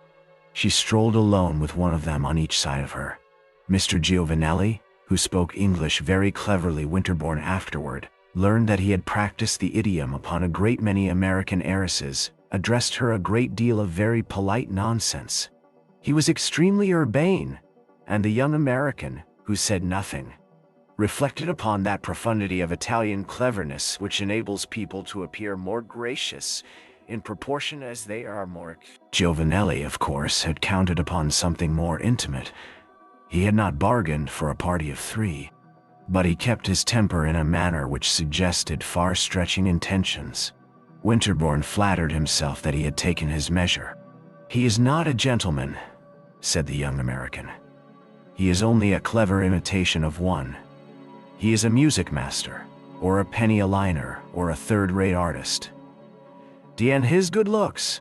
Mr. Giovanelli had certainly a very pretty face, but Winterbourne felt a superior indignation at his own lovely fellow countrywoman's, not knowing the difference between a spurious gentleman and a real one. Giovanelli chattered and jested and made himself wonderfully agreeable.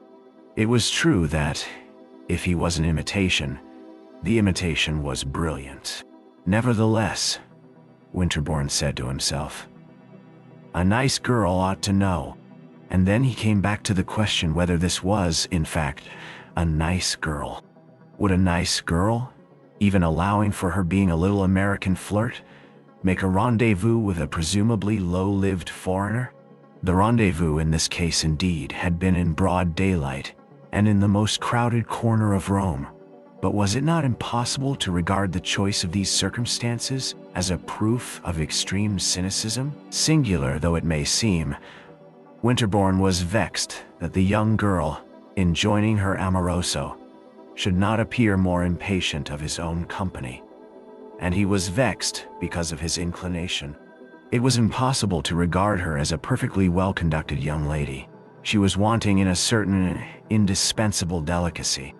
It would therefore simplify matters greatly to be able to treat her as the object of one of those sentiments which are called, by romancers, lawless passions. That she should seem to wish to get rid of him would help him to think more lightly of her, and to be able to think more lightly of her would make her much less perplexing. But Daisy, on this occasion, continued to present herself as an inscrutable combination of audacity and innocence. She had been walking some quarter of an hour, attended by her two cavaliers, and responding in a tone of very childish gaiety, as it seemed to Winterbourne, to the pretty speeches of Mr. Giovanelli, when a carriage that had detached itself from the revolving train drew up beside the path. At the same moment Winterbourne perceived that his friend Mrs. Walker, the lady whose house he had lately left, was seated in the vehicle and was beckoning to him. Leaving Miss Miller's side, he hastened to obey her summons. Mrs. Walker was flushed. She wore an excited air. "It is really too dreadful," she said. "That girl must not do this sort of thing. She must not walk here with you two men. 50 people have noticed her." Winterbourne raised his eyebrows. "I think it's a pity to make too much fuss about it. It's a pity to let the girl ruin herself. She is very innocent," said Winterbourne. "She's very crazy," cried Mrs. Walker. "Did you ever see anything so imbecile as her mother? After you had all left me just now, I could not sit still for thinking of it. It seemed too pitiful, not even to attempt to save her. I ordered the carriage and put on my bonnet and came here as quickly as possible." "Thank heaven I've found you. What do you propose to do with us?" asked Winterbourne, smiling. "To ask her to get in, to drive her about here for half an hour, so that the world may see she is not running absolutely wild, and then to take her safely home." "I don't think it's a very happy thought," said Winterbourne, "but you can try." Mrs. Walker tried. The young man went in pursuit of Miss Miller, who had simply nodded and smiled at his interlocutor in the carriage and had gone her way with her companion. Daisy, on learning that Mrs. Walker wished to speak to her, retraced her steps with a perfect good grace and with Mr. Giovanelli at her side. She declared that she was delighted to have a chance to present this gentleman to Mrs. Walker. She immediately achieved the introduction and declared that she had never in her life seen anything so lovely as Mrs. Walker's carriage rug. "I am glad you admire it," said this lady, smiling sweetly. "Will you get in and let me put it over you?" "Oh no, thank you," said Daisy. "I shall admire it much more as I see you driving round with it." "Do get in and drive with me," said Mrs. Walker. "That would be charming, but it's so enchanting just as I am." And Daisy gave a brilliant glance at the gentleman on either side of her. "It may be enchanting, dear child, but it is not the custom here," urged Mrs. Walker, leaning forward in her victoria with her hands devoutly clasped. "Well, it ought to be then," said Daisy. "If I didn't walk, I should expire." "You should walk with your mother, dear," cried the lady from Geneva, losing patience. "With my mother, dear," exclaimed the young girl. Winterbourne saw that she scented interference. "My mother never walked 10 steps in her life. And then, you know," she added with a laugh, "I am more than 5 years old. You are old enough to be more reasonable. You are old enough, dear Miss Miller, to be talked about." Daisy looked at Mrs. Walker, smiling intensely. "Talked about? What do you mean? Come into my carriage and I will tell you." Daisy turned her quickened glance again from one of the gentlemen beside her to the other. Mr. Giovanelli was bowing to and fro, rubbing down his gloves and laughing very agreeably. Winterbourne thought it a most unpleasant scene.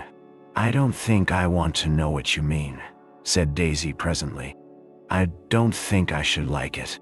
Winterbourne wished that Mrs. Walker would tuck in her carriage rug and drive away, but this lady did not enjoy being defied, as she afterward told him.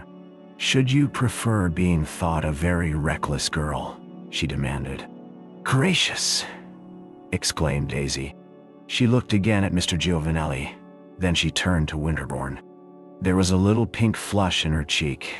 She was tremendously pretty. "Does Mr. Winterbourne think," she asked slowly, smiling, throwing back her head and glancing at him from head to foot, "that, to save my reputation, I ought to get into the carriage?" Winterbourne colored. For an instant he hesitated greatly. It seemed so strange to hear her speak that way of her reputation. But he himself, in fact, must speak in accordance with gallantry. The finest gallantry here was simply to tell her the truth. And the truth, for Winterbourne, as the few indications I have been able to give have made him known to the reader, was that Daisy Miller should take Mrs. Walker's advice. He looked at her exquisite prettiness, and then he said, very gently, "I think you should get into the carriage." Daisy gave a violent laugh. "I never heard anything so stiff. If this is improper, Mrs. Walker," she pursued, "then I am all improper, and you must give me up. Goodbye. I hope you'll have a lovely ride." And with Mr. Giovanelli, who made a triumphantly obsequious salute, she turned away. Mrs. Walker sat looking after her, and there were tears in Mrs. Walker's eyes. "Get in here, sir," she said to Winterbourne, indicating the place beside her. The young man answered that he felt bound to accompany Miss Miller, whereupon Mrs. Walker declared that if he refused her this favor, she would never speak to him again.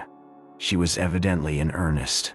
Winterbourne overtook Daisy and her companion, and, offering the young girl his hand, told her that Mrs. Walker had made an imperious claim upon his society.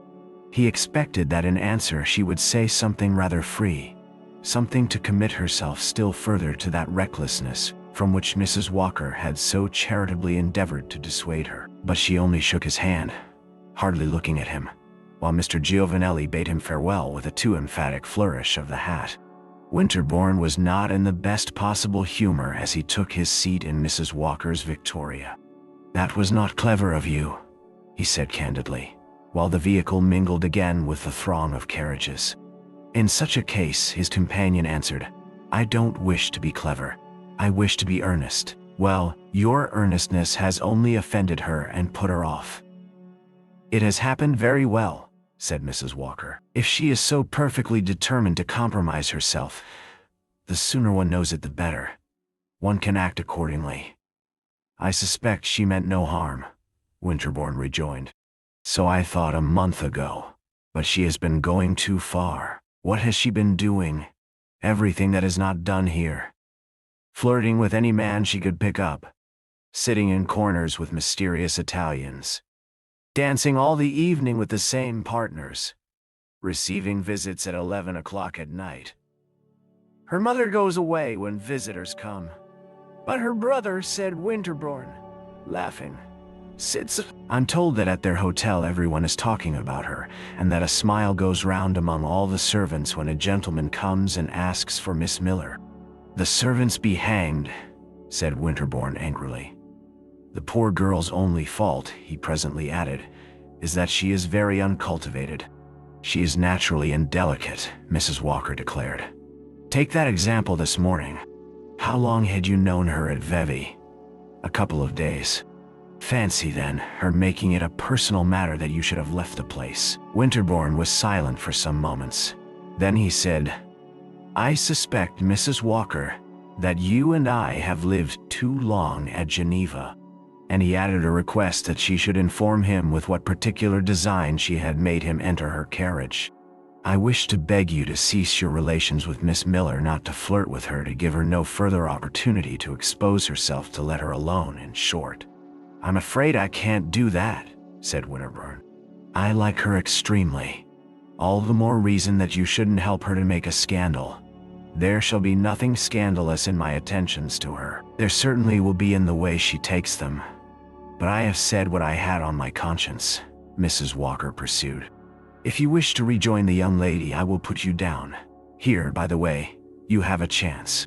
The carriage was traversing that part of the Pincian garden that overhangs the wall of Rome and overlooks the beautiful Villa Borghese. It is bordered by a large parapet, near which there are several seats. One of the seats at a distance was occupied by a gentleman and a lady, toward whom Mrs. Walker gave a toss of her head.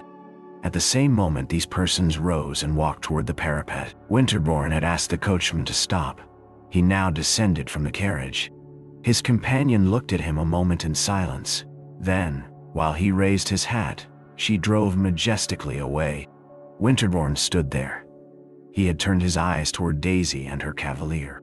They evidently saw no one. They were too deeply occupied with each other. When they reached the low garden wall, they stood a moment looking off at the great flat-topped pine clusters of the Villa Borghese. Then Giovanelli seated himself, familiarly, upon the broad ledge of the wall. The western sun in the opposite sky sent out a brilliant shaft through a couple of cloud bars, whereupon Daisy's companion took her parasol out of her hands and opened it. She came a little nearer, and he held the parasol over her. Then, still holding it, he let it rest upon her shoulder, so that both of their heads were hidden from Winterbourne. This young man lingered a moment. Then he began to walk. But he walked not toward the couple with the parasol, toward the residence of his aunt, Mrs. Costello. He flattered himself on the following day that there was no smiling among the servants when he, at least, asked for Mrs. Miller at her hotel. This lady and her daughter, however, were not at home, and on the next day after, repeating his visit, Winterbourne again had the misfortune not to find them. Mrs. Walker's party took place on the evening of the third day, and in spite of the frigidity of his last interview with the hostess, Winterbourne was among the guests. Mrs. Walker was one of those American ladies who, while residing abroad, make a point, in their own phrase, of studying European society, and she had on this occasion collected several specimens of her diversely born fellow mortals to serve, as it were, as textbooks. When Winterbourne arrived, Daisy Miller was not there, but in a few moments he saw her mother come in alone, very shyly and ruefully. Mrs. Miller's hair above her exposed-looking temples was more frizzled than ever. As she approached Mrs. Walker, Winterbourne also drew near. "You see, I've come all alone," said poor Mrs. Miller. "I'm so frightened. I don't know what to do. It's the first time I've ever been to a party alone, especially in this country. I wanted to bring Randolph or Eugenio or someone, but Daisy just pushed me off by myself. I ain't used to going round alone." "And does not your daughter intend to favor us with her society?" demanded Mrs. Walker impressively. "Well, Daisy's all dressed," said Mrs. Miller, with that accent of the dispassionate, if not of the philosophic historian with which she always recorded the current incidents of her daughter's career. "She got dressed on purpose before dinner, but she's got a friend of hers there, that gentleman, the Italian that she wanted to bring. They've got going at the piano. It seems as if they couldn't leave off. Mr. Giovanelli sings splendidly, but I guess they'll come before very long," concluded Mrs. Miller hopefully. "I'm sorry she should come in that way," said Mrs. Walker. "Well, I told her that there was no use in her getting dressed before dinner if she was going to wait 3 hours, responded Daisy's mamma. "I didn't see the use of her putting on such a dress as that to sit round with Mr. Giovanelli." "This is most horrible," said Mrs. Walker, turning away and addressing herself to Winterbourne. "Elsa Fiche, it's her revenge for my having ventured to remonstrate with her. When she comes, I shall not speak to her." Daisy came after 11 o'clock, but she was not, on such an occasion, a young lady to wait to be spoken to. She rustled forward in radiant loveliness, smiling and chattering, carrying a large bouquet, and attended by Mr. Giovanelli. Everyone stopped talking and turned and looked at her. She came straight to Mrs. Walker. "I'm afraid you thought I never was coming, so I sent Mother off to tell you. I wanted to make Mr. Giovanelli practice some things before he came. You know he sings beautifully, and I want you to ask him to sing. This is Mr. Giovanelli. You know I introduced him to you. He's got the most lovely voice, and he knows the most charming set of songs. I made him go over them this evening on purpose. We had the greatest time at the hotel."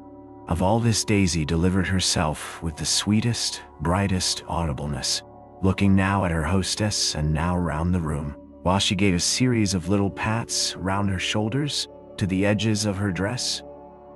"Is there any rest?" "I think everyone knows you," said Mrs. Walker pregnantly, and she gave a very cursory greeting to Mr. Giovanelli. This gentleman bore himself gallantly. He smiled and bowed and showed his white teeth. He curled his mustaches and rolled his eyes and performed all the proper functions of a handsome Italian at an evening party. He sang very prettily half a dozen songs, though Mrs. Walker afterward declared that she had been quite unable to find out who asked him. It was apparently not Daisy who had given him his orders. Daisy sat at a distance from the piano, and though she had publicly, as it were, professed a high admiration for his singing, talked, not inaudibly, while it was going on. "It's a pity these rooms are so small. We can't dance," she said to Winterbourne, as if she had seen him 5 minutes before. "I'm not sorry we can't dance," Winterbourne answered. "I don't dance." "Of course you don't dance. You're too stiff," said Miss Daisy. "I hope you enjoyed your drive with Mrs. Walker." "Number, I didn't enjoy it. I preferred walking with you. We paired off. That was much better." said Daisy. "But did you ever hear anything so cool as Mrs. Walker's wanting me to get into her carriage and drop poor Mr. Giovanelli, and under the pretext that it was proper? People have different ideas. It would have been most unkind." He had been talking about that walk for 10 days. "He should not have talked about it at all," said Winterbourne. "He would never have proposed to a young lady of this country to walk about the streets with him." "Where then would he have proposed to her to walk? The Pincio is not the streets either. And I, thank goodness, am not a young lady of this country. The young ladies of this country have a dreadfully poky time of it, so far as I can learn. I don't see why I should change my habits for them." "I am afraid your habits are those of a flirt," said Winterbourne gravely.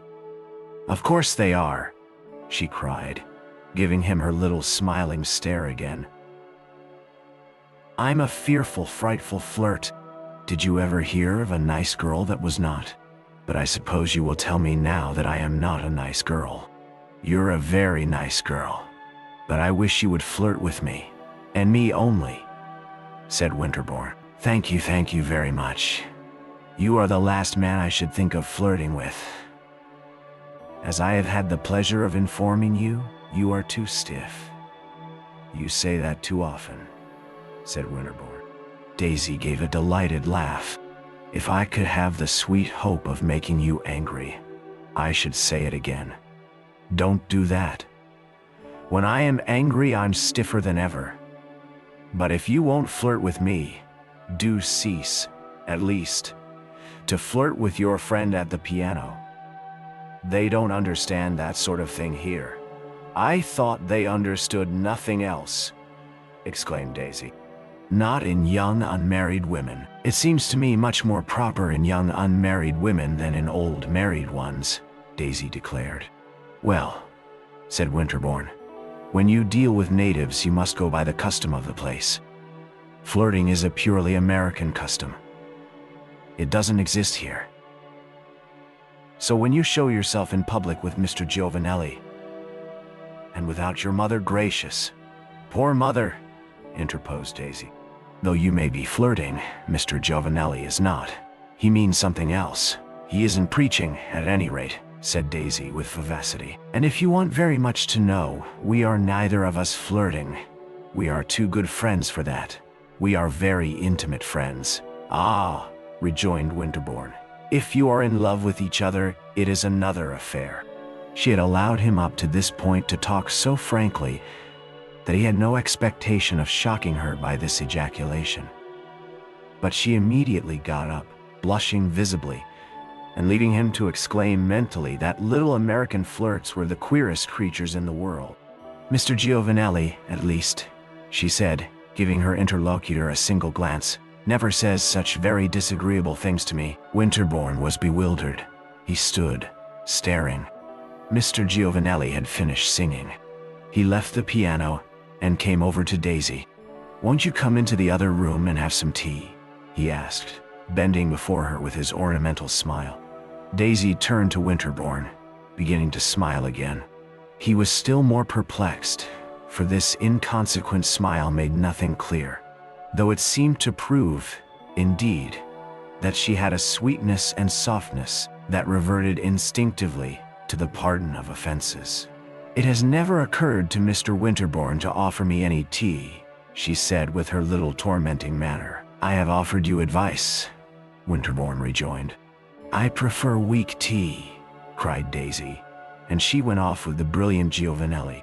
She sat with him in the adjoining room, in the embrasure of the window, for the rest of the evening.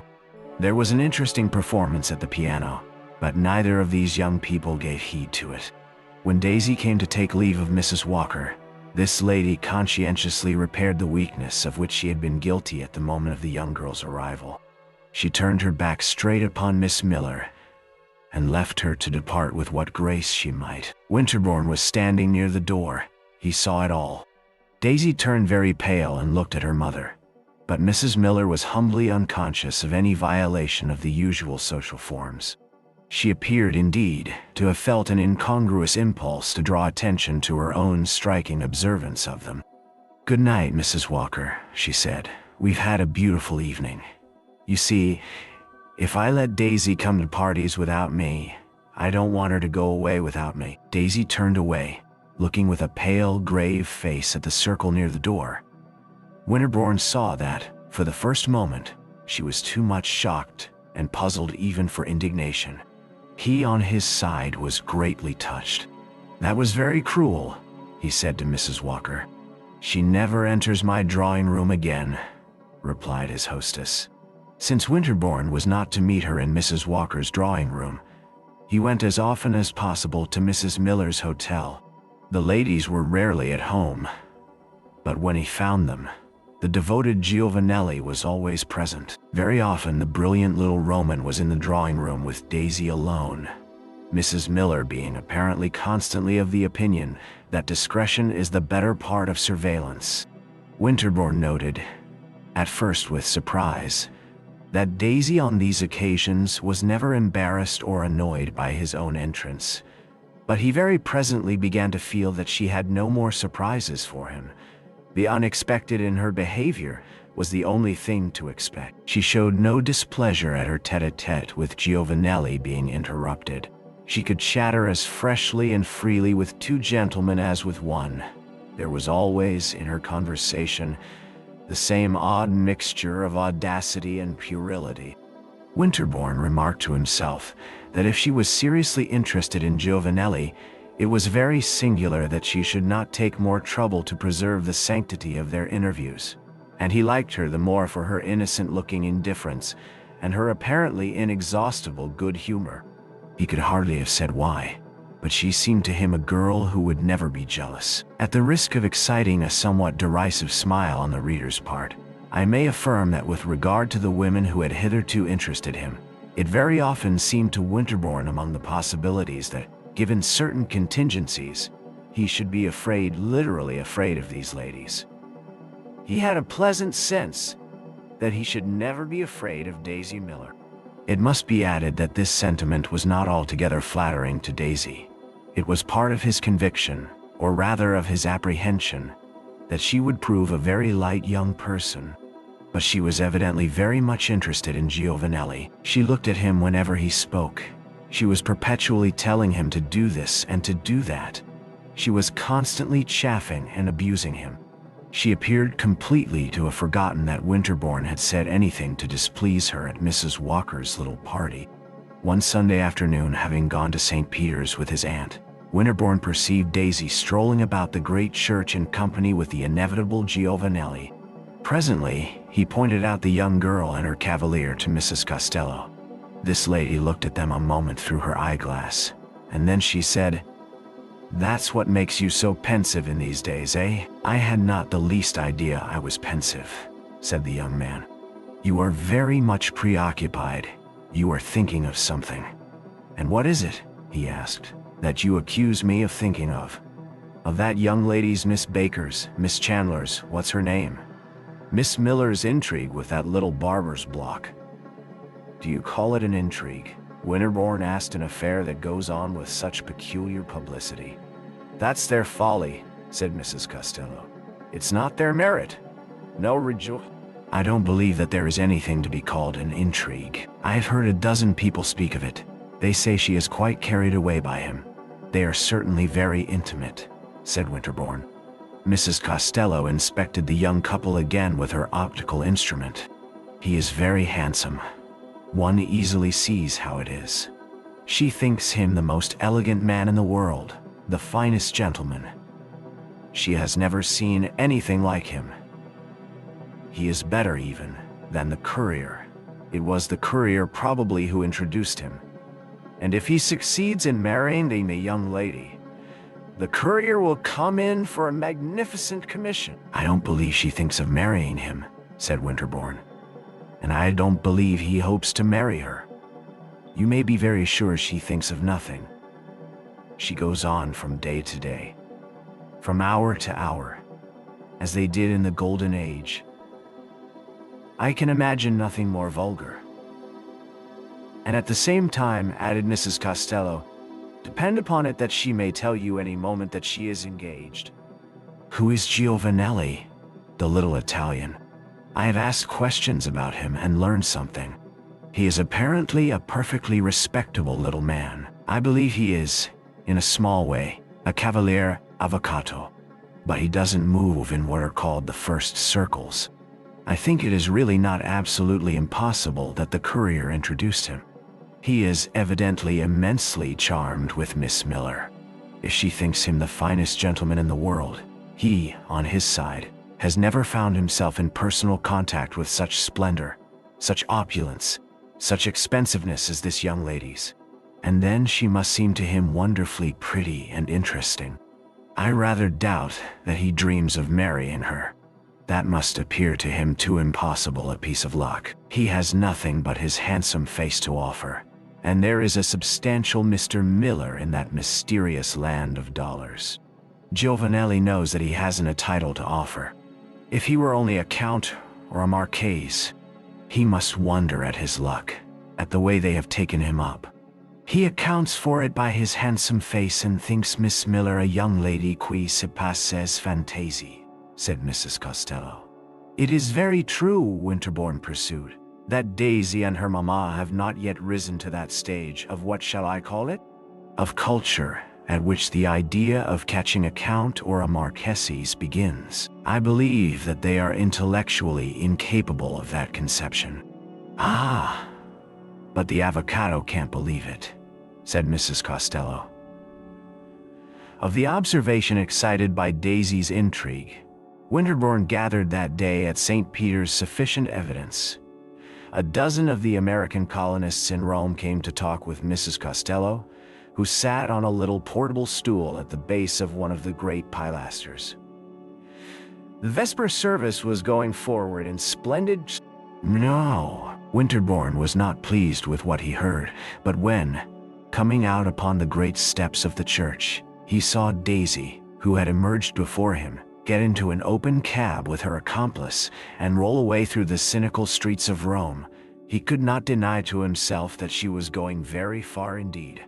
He felt very sorry for her, not exactly that he believed that she had completely lost her head, but because it was painful to hear so much that was pretty and undefended and natural assigned to a vulgar place among the categories of disorder.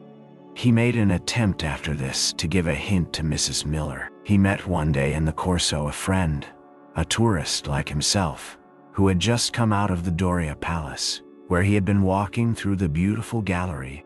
His friend talked for a moment about the superb portrait of Innocent X by Velázquez, which hangs in one of the cabinets of the palace, and then said, "And in the same cabinet, by the way, I had the pleasure of contemplating a picture of a different kind, that pretty American girl whom you pointed out to me last week." In answer to Winterbourne's inquiries, his friend narrated that the pretty American girl, prettier than ever, was seated with a companion in the secluded nook in which the great papal portrait was enshrined.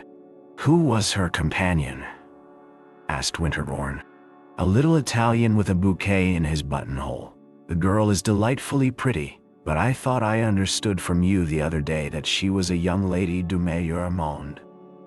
"So she is," answered Winterbourne, and having assured himself that his informant had seen Daisy and her companion but 5 minutes before, he jumped into a cab and went to call on Mrs. Miller. She was at home, but she apologized to him for receiving him in Daisy's absence. "She's gone out somewhere with Mr. Giovanelli," said Mrs. Miller. "She's always going round with Mr. Giovanelli. I have noticed that they are very intimate," Winterbourne observed. "Oh, it seems as if they couldn't live without each other," said Mrs. Miller. "Well, he's a real gentleman anyhow. I keep telling Daisy she's engaged. And what does Daisy say?" "Oh, she says she isn't engaged." "But she might as well be," this impartial parent resumed. "She goes on as if she was. But I've made Mr. Giovanelli promise to tell me, if she doesn't. I should want to write to Mr. Miller about it, shouldn't you?" Winterbourne replied that he certainly should, and the state of mind of Daisy's mamma struck him as so unprecedented in the annals of parental vigilance that he gave up as utterly irrelevant the attempt to place her upon her guard. After this, Daisy was never at home, and Winterbourne ceased to meet her at the houses of their common acquaintances, because, as he perceived, These shrewd people had quite made up their minds that she was going too far. They ceased to invite her, and they intimated that they desired to express to observant Europeans the great truth that though Miss Daisy Miller was a young American lady, her behavior was not representative, was regarded by her compatriots as abnormal. Winterbourne wondered how she felt about all the cold shoulders that were turned toward her, and sometimes it annoyed him to suspect that she did not feel at all. He said to himself that she was too light and childish, too uncultivated and unreasoning, too provincial to have reflected upon her ostracism, or even to have perceived it. Then at other moments he believed that she carried about in her elegant and irresponsible little organism a defiant, passionate, perfectly observant consciousness of the impression she produced. He asked himself whether Daisy's defiance came from the consciousness of innocence, or from her being, essentially, a young person of the reckless class. It must be admitted that holding oneself to a belief in Daisy's innocence came to seem to Winterbourne more and more a matter of fine-spun gallantry. As I have already had occasion to relate, he was angry at finding himself reduced to chopping logic about this young lady. He was vexed at his want of instinctive certitude as to how far her eccentricities were generic, national, and how far they were personal. From either view of them, he had somehow missed her, and now it was too late. She was carried away by Mr. Giovanelli. A few days after his brief interview with her mother, he encountered her in that beautiful abode of flowering desolation known as the Palace of the Caesars. The early Roman spring had filled the air with bloom and perfume, and the rugged surface of the Palatine was muffled with tender verdure. Daisy was strolling along the top of one of those great mounds of ruin that are embanked with mossy marble and paved with monumental inscriptions. It seemed to him that Rome had never been so lovely as just then. He stood, looking off at the enchanting harmony of line and color that remotely encircles the city, inhaling the softly humid odors, and feeling the freshness of the year and the antiquity of the place reaffirm themselves in mysterious interfusion. It seemed to him also that Daisy had never looked so pretty, but this had been an observation of his whenever he met her. Giovanelli was at her side, and Giovanelli too wore an aspect of even unwanted brilliancy. "Well," said Daisy, "I should think you would be lonesome." "Lonesome?" asked Winterbourne. "You are always going round by yourself. Can't you get anyone to walk with you?" "I am not so fortunate," said Winterbourne, "as your companion." Giovanelli, from the first, had treated Winterbourne with distinguished politeness. He listened with a deferential air to his remarks. He laughed punctiliously at his pleasantries. He seemed disposed to testify to his belief that Winterbourne was a superior young man. He carried himself in no degree like a jealous wooer. He had obviously a great deal of tact. He had no objection to your expecting a little humility of him. It even seemed to Winterbourne at times that Giovanelli would find a certain mental relief in being able to have a private understanding with him, to say to him, as an intelligent man, that bless you, he knew how extraordinary was this young lady, and didn't flatter himself with delusive, or at least too delusive, hopes of matrimony and dollars. On this occasion he strolled away from his companion to pluck a sprig of almond blossom, which he carefully arranged in his buttonhole. "I know why you say that," said Daisy, watching Giovanelli. "Because you think I go round too much with him." And she nodded at her attendant. "Everyone thinks so, if you care to know," said Winterbourne. "Of course I care to know," Daisy exclaimed seriously. "But I don't believe it. They are only pretending to be shocked. They don't really care a straw what I do. Besides, I don't go round so much. I think you will find they do care. They will show it disagreeably." Daisy looked at him a moment. "How disagreeably? Haven't you noticed anything?" Winterbourne asked. "I have noticed you, but I noticed you were as stiff as an umbrella the first time I saw you. You will find I am not so stiff as several others," said Winterbourne, smiling. "How shall I find it? By going to see the others. What will they do to me? They will give you the cold shoulder. Do you know what that means?" Daisy was looking at him intently. She began to color. "Do you mean as Mrs. Walker did the other night?" "Exactly," said Winterbourne. She looked away at Giovanelli, who was decorating himself with his almond blossom. Then looking back at Winterbourne, "I shouldn't think you would let people be so unkind," she said. "How can I help it?" he asked. "I should think you would say something." "I do say something," and he paused a moment. "I say that your mother tells me that she believes you are engaged." "Well, she does," said Daisy very simply. Winterbourne began to laugh. "And does Randolph believe it?" he asked. "I guess Randolph doesn't believe anything," said Daisy.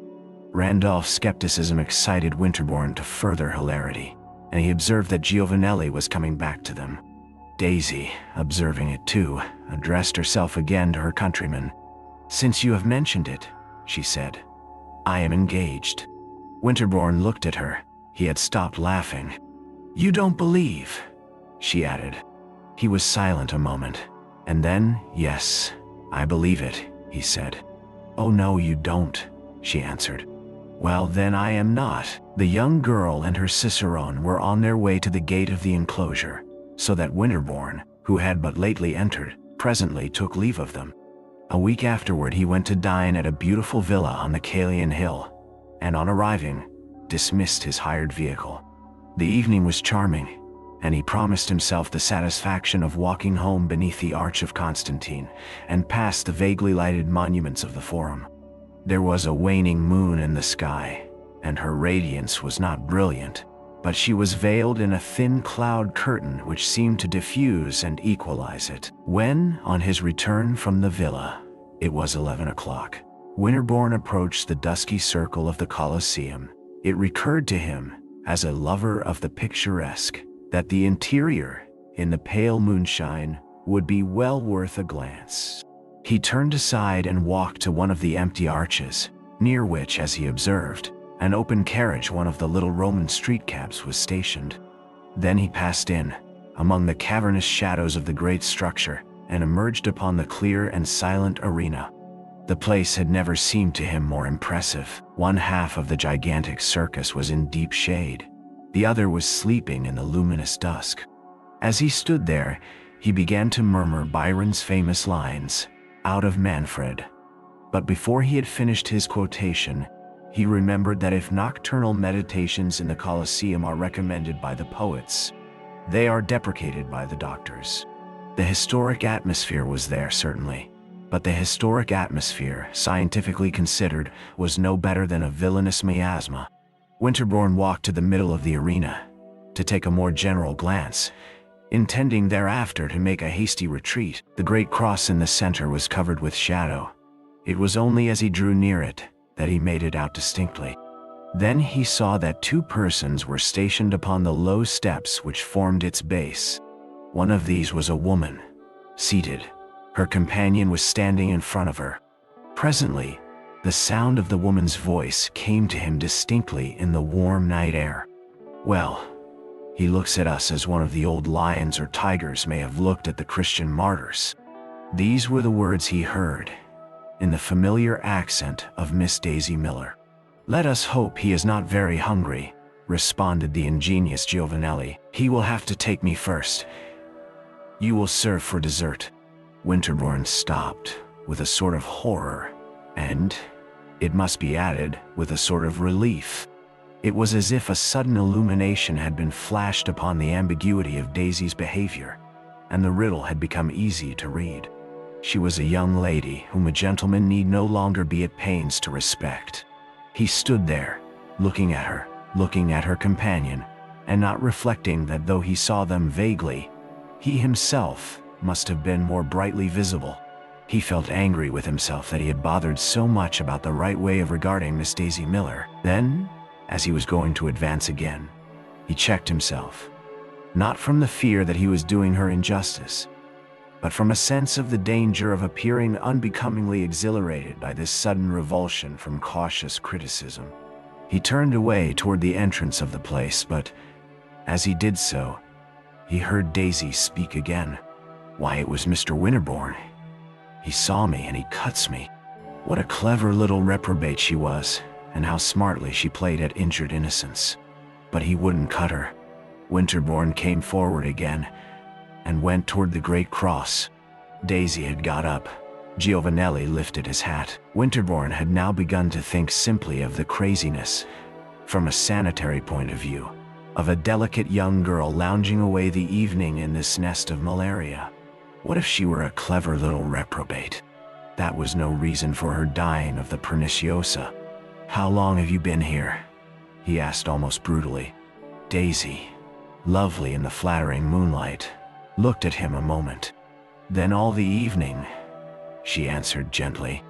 "I never saw anything so pretty." "I am afraid," said Winterbourne, "that you will not think Roman fever very pretty. This is the way people catch it. I wonder," he added, turning to Giovanelli, "that you, a native Roman, should countenance such a terrible indiscretion." "Ah," said the handsome native, "for myself I am not afraid. Neither am I for you. I am speaking for this young lady." Giovanelli lifted his well-shaped eyebrows and showed his brilliant teeth, but he took Winterbourne's rebuke with docility. "I told the signorina it was a grave indiscretion, but when was the signorina ever prudent? I never was sick, and I don't mean to be," the signorina declared. "I don't look like much, but I'm healthy. I was bound to see the Colosseum by moonlight. I shouldn't have wanted to go home without that. And we have had the most beautiful time, haven't we, Mr. Giovanelli? If there has been any danger, Eugenio can give me some pills. He has got some splendid pills." "I should advise you," said Winterbourne, "to drive home as fast as possible and take one." "What you say is very wise," Giovanelli rejoined. "I will go and make sure the carriage is at hand." And he went forward rapidly. Daisy followed with Winterbourne. He kept looking at her. She seemed not in the least embarrassed. Winterbourne said nothing. Daisy chattered about the beauty of the place. "Well, I have seen the Colosseum by moonlight," she exclaimed. "That's one good thing." Then, noticing Winterbourne's silence, she asked him why he didn't speak. He made no answer. He only began to laugh. They passed under one of the dark archways. Giovanelli was in front with the carriage. Here Daisy stopped a moment, looking at the young American. "Did you believe I was engaged the other day?" she asked. "It doesn't matter what I believed the other day," said Winterbourne, still laughing. "Well, what do you believe now?" "I believe that it makes very little difference whether you are engaged or not." He felt the young girl's pretty eyes fixed upon him through the thick gloom of the archway. She was apparently going to answer, but Giovanelli hurried her forward. "Quick, quick," he said. "If we get in by midnight, we are quite safe." Daisy took her seat in the carriage, and the fortunate Italian placed himself beside her. "Don't forget Eugenio's pills," said Winterbourne, as he lifted his hat. "I don't care," said Daisy in a little strange tone, "whether I have Roman fever or not." Upon this, the cab driver cracked his whip, and they rolled away over the desultory patches of the antique pavement. Winterbourne, to do him justice as it were, mentioned to no one that he had encountered Miss Miller at midnight in the Colosseum with a gentleman. But nevertheless, a couple of days later, the fact of her having been there under these circumstances was known to every member of the little American circle, and commented accordingly. Winterbourne reflected that they had of course known it at the hotel, and that, after Daisy's return, there had been an exchange of remarks between the porter and the cab driver. But the young man was conscious, at the same moment, that it had ceased to be a matter of serious regret to him that the little American flirt should be talked about by low-minded menials. These people, a day or two later, had serious information to give. The little American flirt was alarmingly ill. Winterbourne, when the rumor came to him, immediately went to the hotel for more news. He found that 2 or 3 charitable friends had preceded him, and that they were being entertained in Mrs. Miller's salon by Randolph. "It's going round at night," said Randolph. "That's what made her sick. She's always going round at night. I shouldn't think she'd want to. It's so plaguey dark. You can't see anything here at night, except when there's a moon. In America, there's always a moon. Mrs. Miller was invisible. She was now, at least, giving her daughter the advantage of her society. It was evident that Daisy was dangerously ill. Winterbourne went often to ask for news of her, and once he saw Mrs. Miller, who, though deeply alarmed, was, rather to his surprise, perfectly composed, and as it appeared, a most efficient and judicious nurse. She talked a good deal about Dr. Davis, but Winterbourne paid her the compliment of saying to himself that she was not, after all, such a monstrous goose. "Daisy spoke of you the other day," she said to him. "Half the time she doesn't know what she's saying, but that time I think she did. She gave me a message she told me to tell you. She told me to tell you that she never was engaged to that handsome Italian. I am sure I am very glad. Mr. Giovanelli hasn't been near us since she was taken ill. I thought he was so much of a gentleman. But I don't call that very polite. A lady told me that he was afraid I was angry with him for taking Daisy round at night. Well, so I am. But I suppose he knows I'm a lady. I would scorn to scold him. Anyway, she says she's not engaged. I don't know why she wanted you to know, but she said to me 3 times, 'Mind you tell Mr. Winterbourne.' And then she told me to ask if you remembered the time you went to that castle in Switzerland. But I said I wouldn't give any such messages as that. Only, if she is not engaged, I'm sure I'm glad to know it." But, as Winterbourne had said, it mattered very little. A week after this, the poor girl died. It had been a terrible case of the fever. Daisy's grave was in the little Protestant cemetery, in an angle of the wall of Imperial Rome, beneath the cypresses and the thick spring flowers. Winterbourne stood there beside it, with a number of other mourners, a number larger than the scandal excited by the young lady's career would have led you to expect. Near him stood Giovanelli, who came nearer still before Winterbourne turned away. Giovanelli was very pale. On this occasion he had no flower in his buttonhole. He seemed to wish to say something. At last he said, "She was the most beautiful young lady I ever saw, and the most amiable." And then he added in a moment, "And she was the most innocent." Winterbourne looked at him, and presently repeated his words, "And the most innocent? The most innocent." Winterbourne felt sore and angry. "Why the devil," he asked, "did you take her to that fatal place?" Mr. Giovanelli's urbanity was apparently imperturbable. He looked on the ground a moment, and then he said, "For myself, I had no fear. And she wanted to go." "That was no reason," Winterbourne declared. The subtle Roman again dropped his eyes. "If she had lived, I should have gotten nothing. She would never have married me, I am sure." "She would never have married you?" "For a moment I hoped so. But no. I am sure." Winterbourne listened to him. He stood staring at the raw protuberance among the April daisies. When he turned away again, Mr. Giovanelli, with his light, slow step, had retired. Winterbourne almost immediately left Rome. But the following summer he again met his aunt, Mrs. Costello, at Vevey. Mrs. Costello was fond of Vevey. In the interval, Winterbourne had often thought of Daisy Miller and her mystifying manners. One day he spoke of her to his aunt, said it was on his conscience that he had done her injustice. "I am sure I don't know," said Mrs. Costello. "How did your injustice affect her? She sent me a message before her death which I didn't understand at the time. But I have understood it since. She would have appreciated one's esteem." "Is that a modest way," asked Mrs. Costello, "of saying that she would have reciprocated one's affection?" Winterbourne offered no answer to this question, but he presently said, "You were right in that remark that you made last summer. I was booked to make a mistake. I have lived too long in foreign parts." Nevertheless, he went back to live at Geneva, whence there continue to come the most contradictory accounts of his motives of sojourn. A report that he is studying hard, an intimation that he is much interested in a very clever foreign lady.